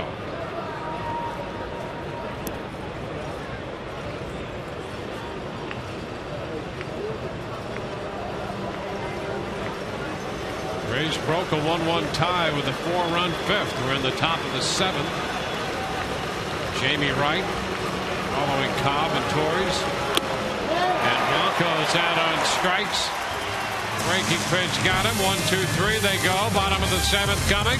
5-1 Rays.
Walk down memory lane in the Rays clubhouse this year. Just a sampling of what you may run into.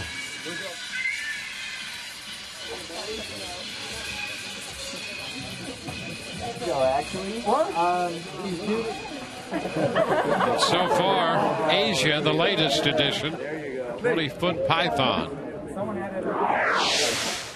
And apparently more to come. Never a dull moment around this club. Ever. Oh, Myers, that's a strike. Bottom of the 7th underway. Well, thank goodness that the next road trip is just a one-city trip. Yeah, we can get right back to that homestand and see what it's going to be. Wouldn't you love to see Joe Madden's Rolodex? No.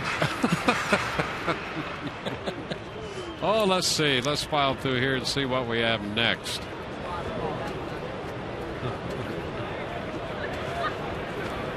Oh, look out. An 0-2 pitch, and Myers hit that pitch behind him. Wow. Yeah, there may have been a little bit of purpose to that one. I don't know if that one is going to get away from Mauer that much. That ball ended up on the backside of Will Myers.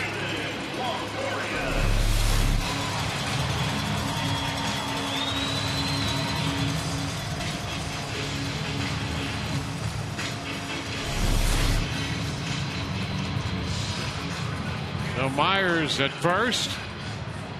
Yeah, anything in that territory, you're scratching your head. You're not looking for the ball there.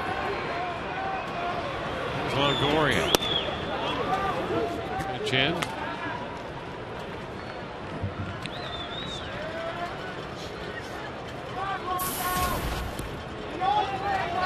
Ball, no strikes.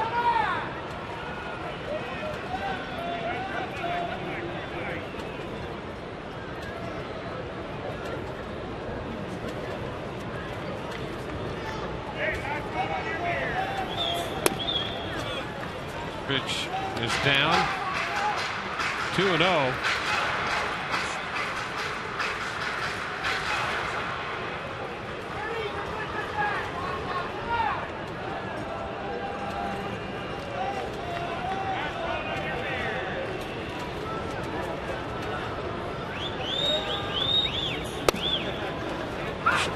knees, 2-1.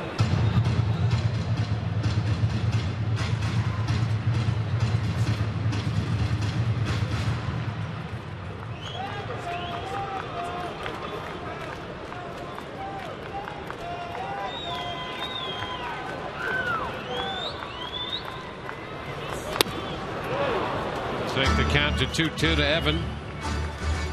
Toronto hitting in the bottom of the 8th, leading Boston 2-1.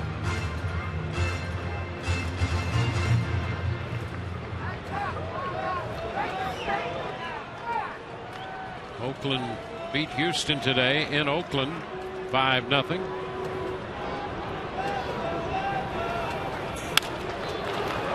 Popped into shallow center. In comes Ackley, and that's going to drop. Myers moves up to second base. Ackley deep back there, had a long way to come and could not get there.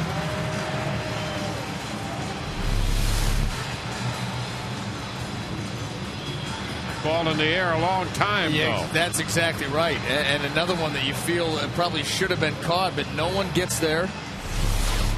You know, a blooper's one thing. A ball that's that high for that long.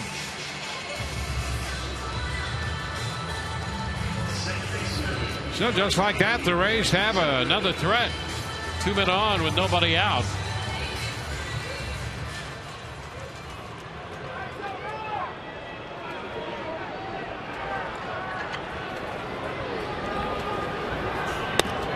First pitch to Zobrist is in there for a strike.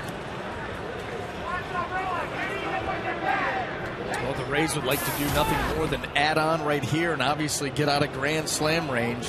Up by 4.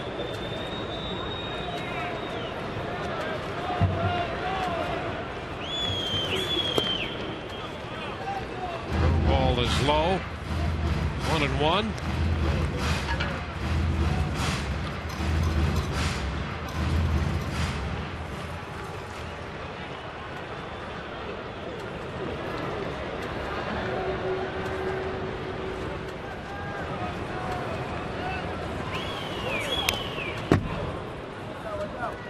Rays have the Blue Jays coming in tomorrow night. They'll be in for the weekend. Rays will face the knuckleballer R.A. Dickey in the game tomorrow night. Jeremy Hellickson will pitch for the Rays. Hellickson, Hernandez, and Archer for the Rays over the weekend against the Blue Jays. And the Blue Jays giving the Red Sox fits right now. They have pitched them extremely well, especially the last couple of nights.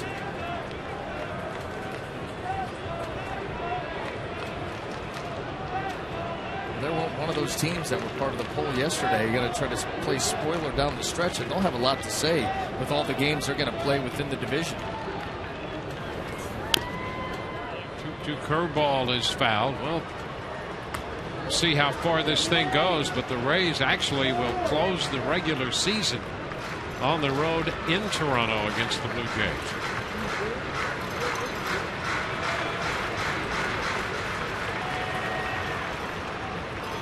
And that last trip, part of 20 straight to end the season.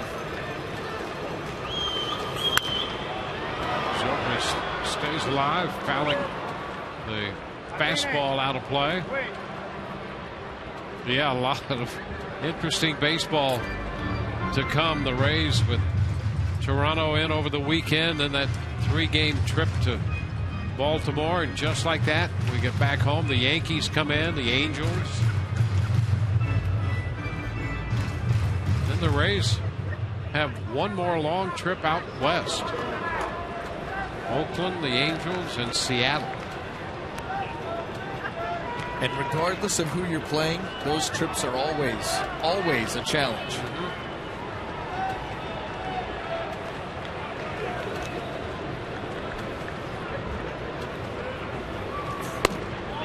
Ooh, that's ball 3, 95.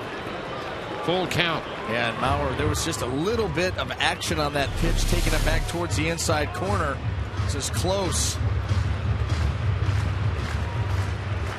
Just didn't quite get there. 3-2. Pop into shallow left. Ibanez making the catch. First out of the 7th inning.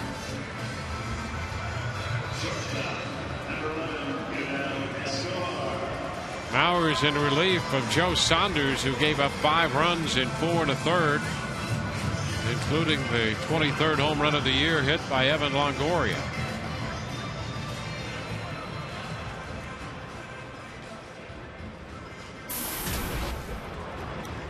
So Escobar, who had a base hit in the 5th inning, giving him 1 for 3, bats with Myers at second and Longoria at first, and 1 out in the bottom of the 7th inning.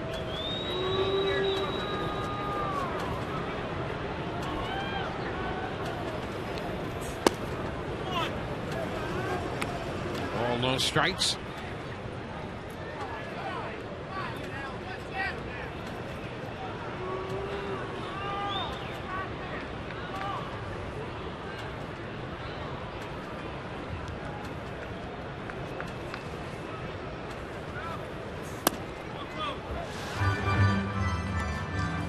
Balls, no strikes.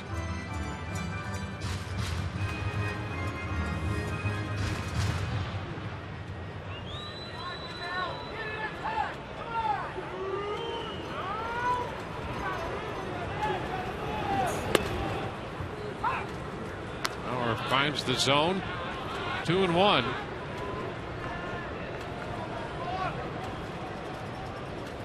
Seattle will move on to play the Texas Rangers, and then they'll take on Oakland before they get back home. Base hit up the middle.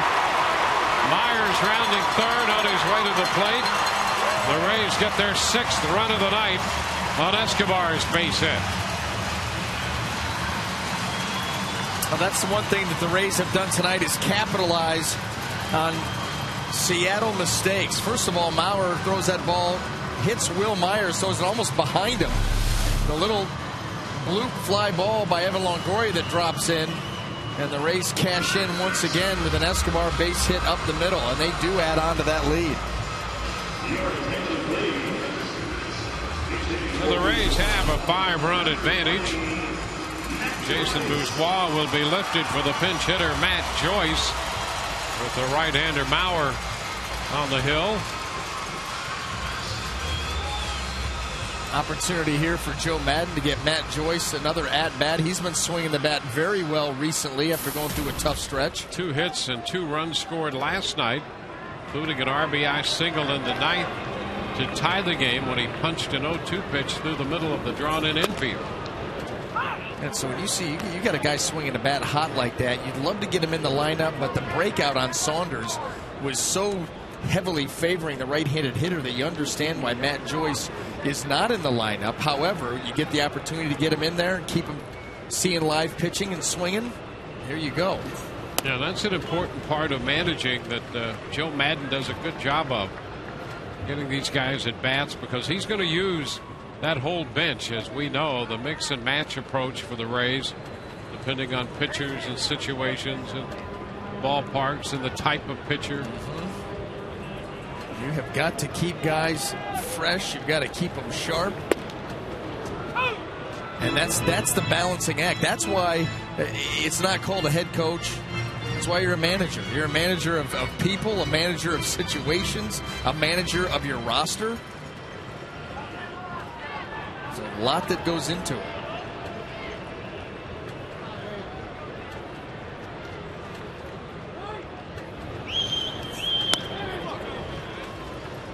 Two balls, 2 strikes.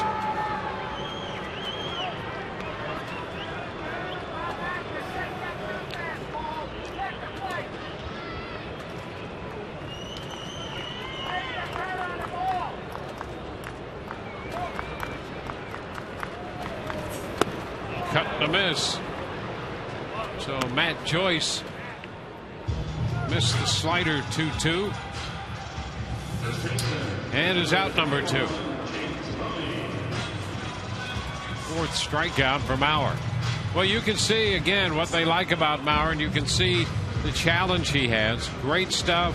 A lot of deep counts. He'll miss location, then he'll throw a great slider. Great velocity with a fastball.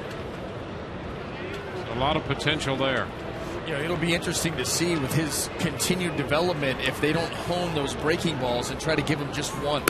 You know, maybe help the consistency. Sometimes it's tough for guys to be able to throw the curveball and the slider and to stay sharp with both of them. So maybe you go to one that's the best. And that slider that he got Matt Joyce on, nasty pitch. Yes, it was. You go fastball, slider, changeup.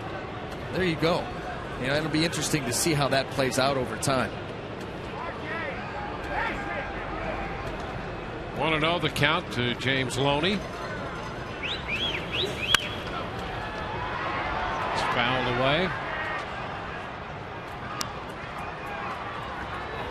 And the thing is, you know, which one do you pick? Because you go back to the consistency. We've seen the nasty slider to Joyce that he put him away on, a couple other swings and misses on it, but then how about the curveball to Bourgeois that he got him on, 74 miles an hour. That's what you do like about that pitch, is the big, you know, velocity range that it gives you. You're going to go with mid-90s to mid-70s with the changeup in between and the slider in between. But it's a matter of staying consistent and sharp with both of the breaking balls, and that's not always easy.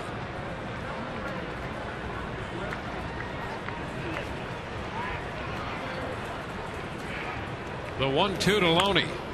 He stays alive, fouling it off.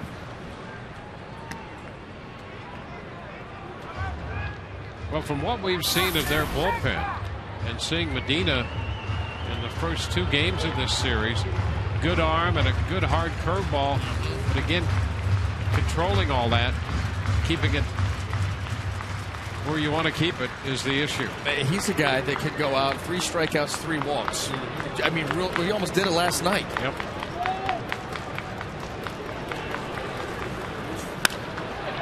Loney lifts it into left center. Ibanez waits, makes the catch, and the Rays settle for 1 run and leave 2. It's 6-1 Tampa Bay.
Rays lead 6-1 as we move into the 8th inning tonight.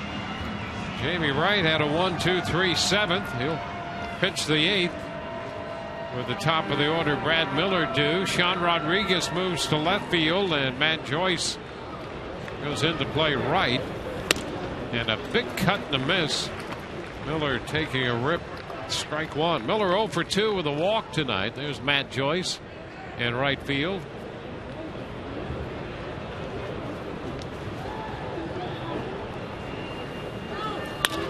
Ground ball right there in front of it. Zobrist at second. Miller is the first out of the 8th.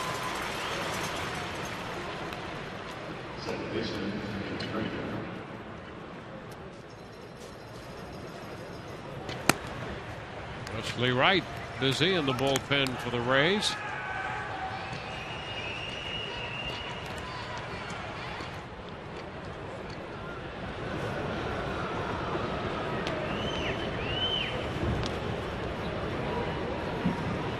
Nick Franklin. He takes a strike.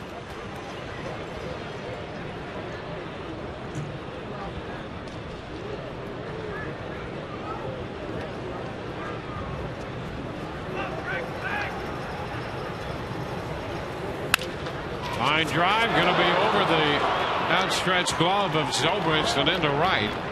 Franklin has his first hit tonight.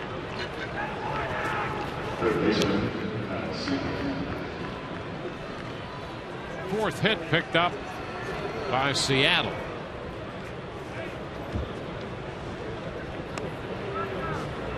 Red Sox batting in the 9th inning. It's 2-1. Toronto. 2 outs in the 9th, and David Ortiz up there with the full count against Casey Janssen. Seager, Kyle Seager with a runner at first. Chopper foul. Ortiz has just lifted a fly ball to center, and that will take care of that.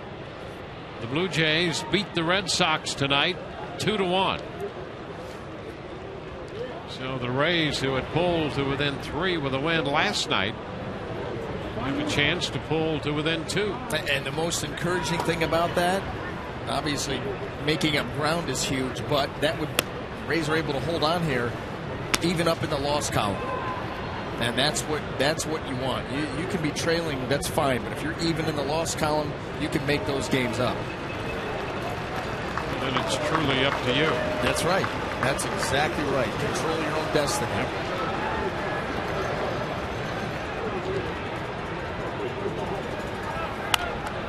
Seager pops it, foul, out of play. It's now 1 ball, 2 strikes. So as we look at the American League East right now, you see 51 losses for Boston, 51 losses for the Rays, even in that department. And the Rays now 2.5 back. If they can finish this one off, they would move to within 2. Hard to believe that Boston will have played 4 more games than the Rays already at this point. Swing and a miss. Seager missed the curveball. Second strikeout of the game for Jamie Wright. Cobb had 6, Torres 1, and Wright number 2 here. Good breaking ball, and that has been a good pitch for the righties against the Seattle left-handed hitters in this ball game in particular. Between that breaking ball there, Alex Cobb, what he did with his curveball.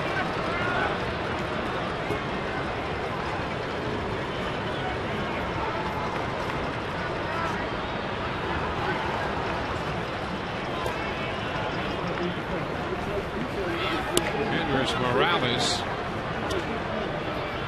and the pitch is too low, a ball and no strikes.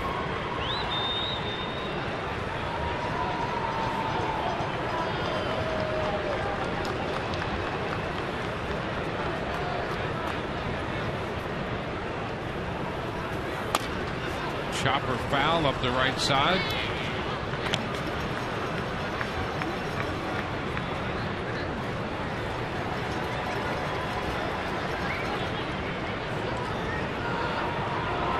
Has been on twice. And an infield hit in the 4th. He walked in the 6th. Starting pitchers in this game, by the way, are the pitchers of record, Cobb and Saunders. It's low. covered up there by Lobatone. Don't forget, as we take a look at the AT&T social media poll, tweet your votes to @Sunsports. What do you think of the new instant replay expansion? TB1 in favor, TB2 not in favor. That's our AT&T Twitter poll question.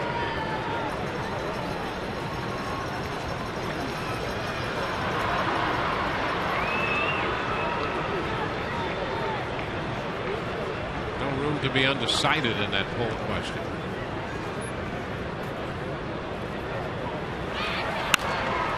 Foul toward the camera well. The count goes to 2-2.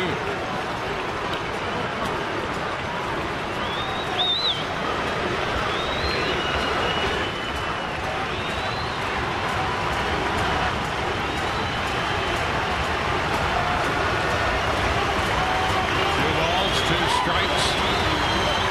Runner at first, 2 gone. Here it is from Jamie Wright. A swing and a miss. Morales strikes out. 2 strikeouts in the inning for Wright. We go to the bottom of the 8th. 6-1 Tampa Bay.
Bay heads back into AL East play against the Blue Jays. Of course, Jeremy Hellickson, after 3 straight losses, he'll look for his first win since July 26th. He goes up against R.A. Dickey, and you know he has killed us with those wiffle balls lately.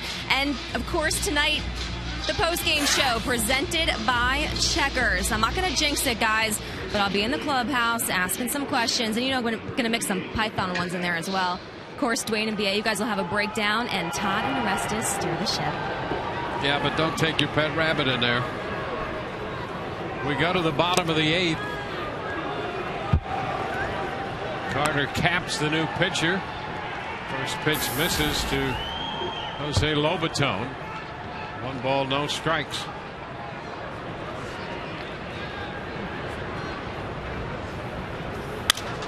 Ground ball down to third, gets underneath Seager's glove. Miller with a long throw to first, and that's not going to be in time. Lobatone is aboard.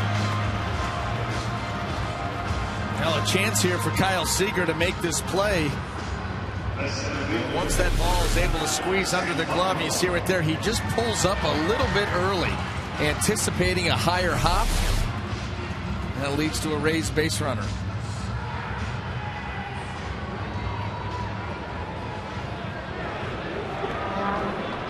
So the Rays come up with a base hit.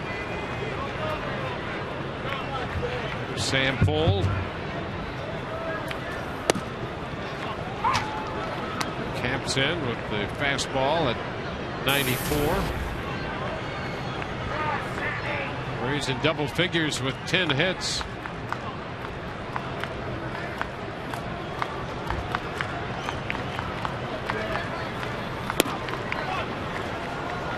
It's 1-1.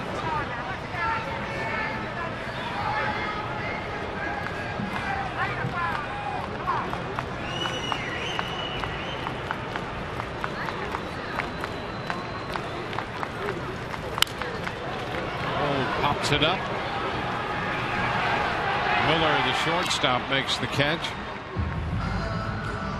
From time to time, we mention Rick Odioso, the premier statistician that we frequently are honored to have his presence in the booth. How about this? Research the name of the game for him. Blue Jays beat the Red Sox 2-1. It's Ben Affleck's birthday. They have had the curse of the Bambino in Boston, as we know.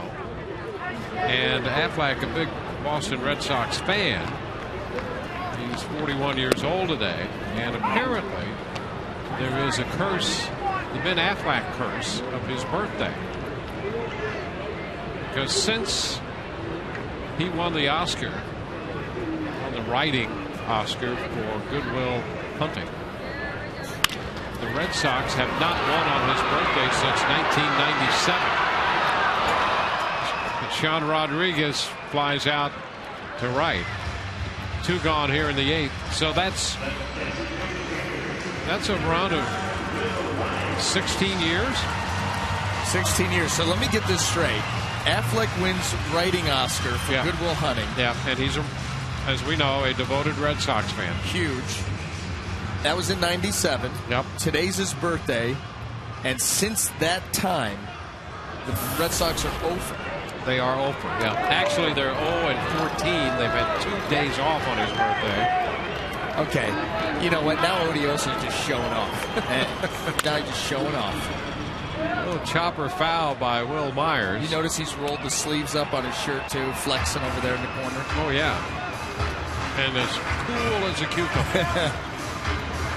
Turning out great info. Yeah, like how would you even like? Well, you've got to be a creative thinker. Yeah, you do. That's he is. I am so not. That's what's pathetic. Like an art class. Yep. Horrible, terrible writer. Terrible writer. Really? Oh my goodness. Horrendous. Your sense of humor. And I love to laugh and obviously love to talk, but you sit me down and have me write something out, I'm a C+ student. Really? Terrible. Terrible. An art class, for goodness sake. I mean, finger painting at best. Awful. I could never make a pot.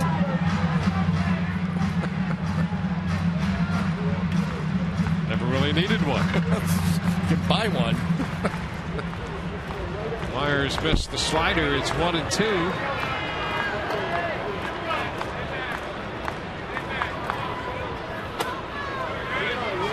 balls, 2 strikes. And for me, it was math, history, science. Jim. Oh yeah. Writing and art class. I was a complete waste. Plenty of time to develop that side of you. I'm good. I sent my first email like 3 years ago. Gotcha. 2-2. The right side out of play. So the Rays with this 6-1 lead, facing the 3rd pitcher of the night out there for Seattle. Myers has had a good night. Singled in a run in the 3rd, doubled home 2 and scored in the 5th. Hit by a pitch in the 7th and scored a run. A 2-2 count as he hits in the 8th. Shot toward left center field. That's going to be in there all the way to the track. They're going to wave Lobaton home. Throw to the plate is not in time. He scored standing up on the double by Myers, and the Rays make it 7-1. runs batted in tonight for Will Myers. How about Will Myers going down? That ball was down in the zone, way down in the zone. You see Capps delivering this ball. It does stay middle of the plate, but down. See, Will Myers' head never left that baseball until he made contact. And Lobaton with 2 outs, he's got to go. Yeah, he's serious coming around third. Yeah, and not a real big fan of Will Myers right now.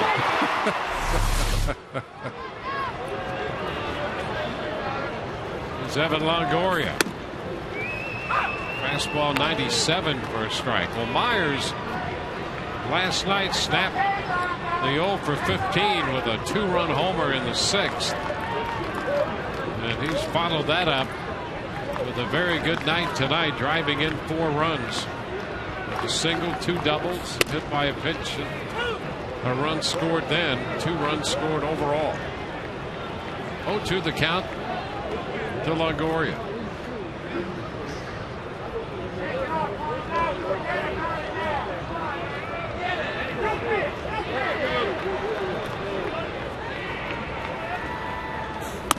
And a cut and a miss. Longoria after the fastball. He's out on strikes. Rays add a run. Say Lobaton being cooled down in the dugout. 7-1 Rays.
He's trying to win 2 out of 3 here from the Seattle Mariners.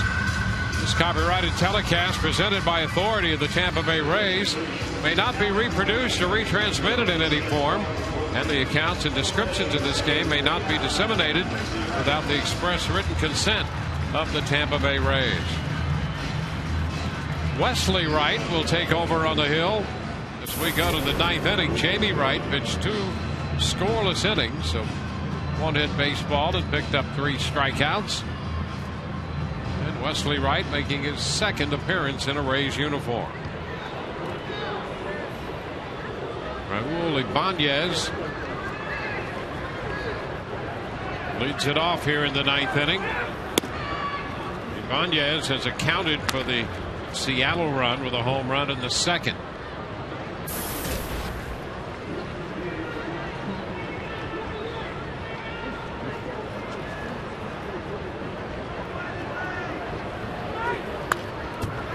Fouled back. Ibanez in the top 10 in home runs with 25.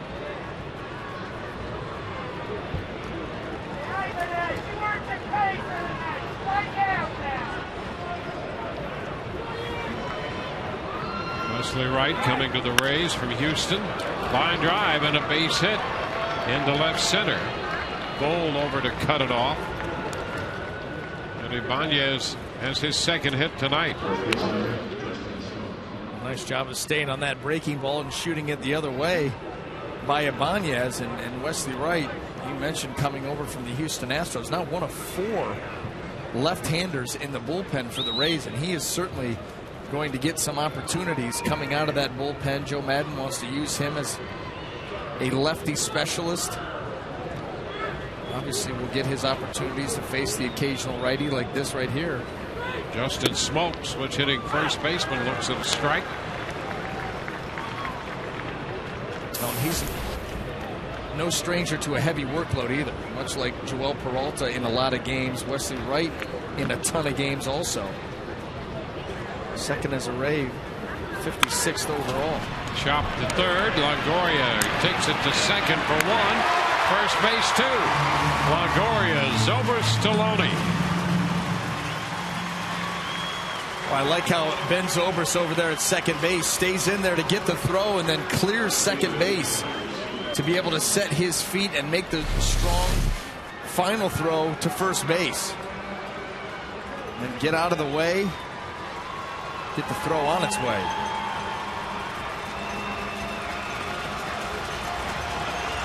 So that clears the bases.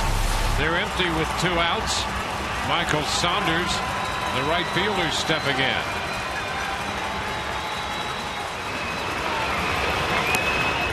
It's low.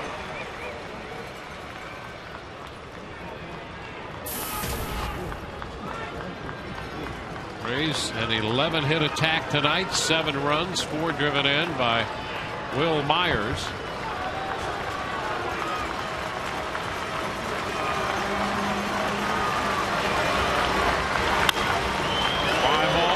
Center field.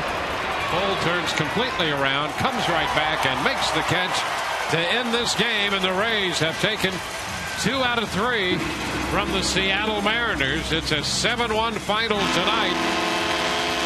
The Rays win their 68th game of the year, and with this one they pick up a full game on Boston.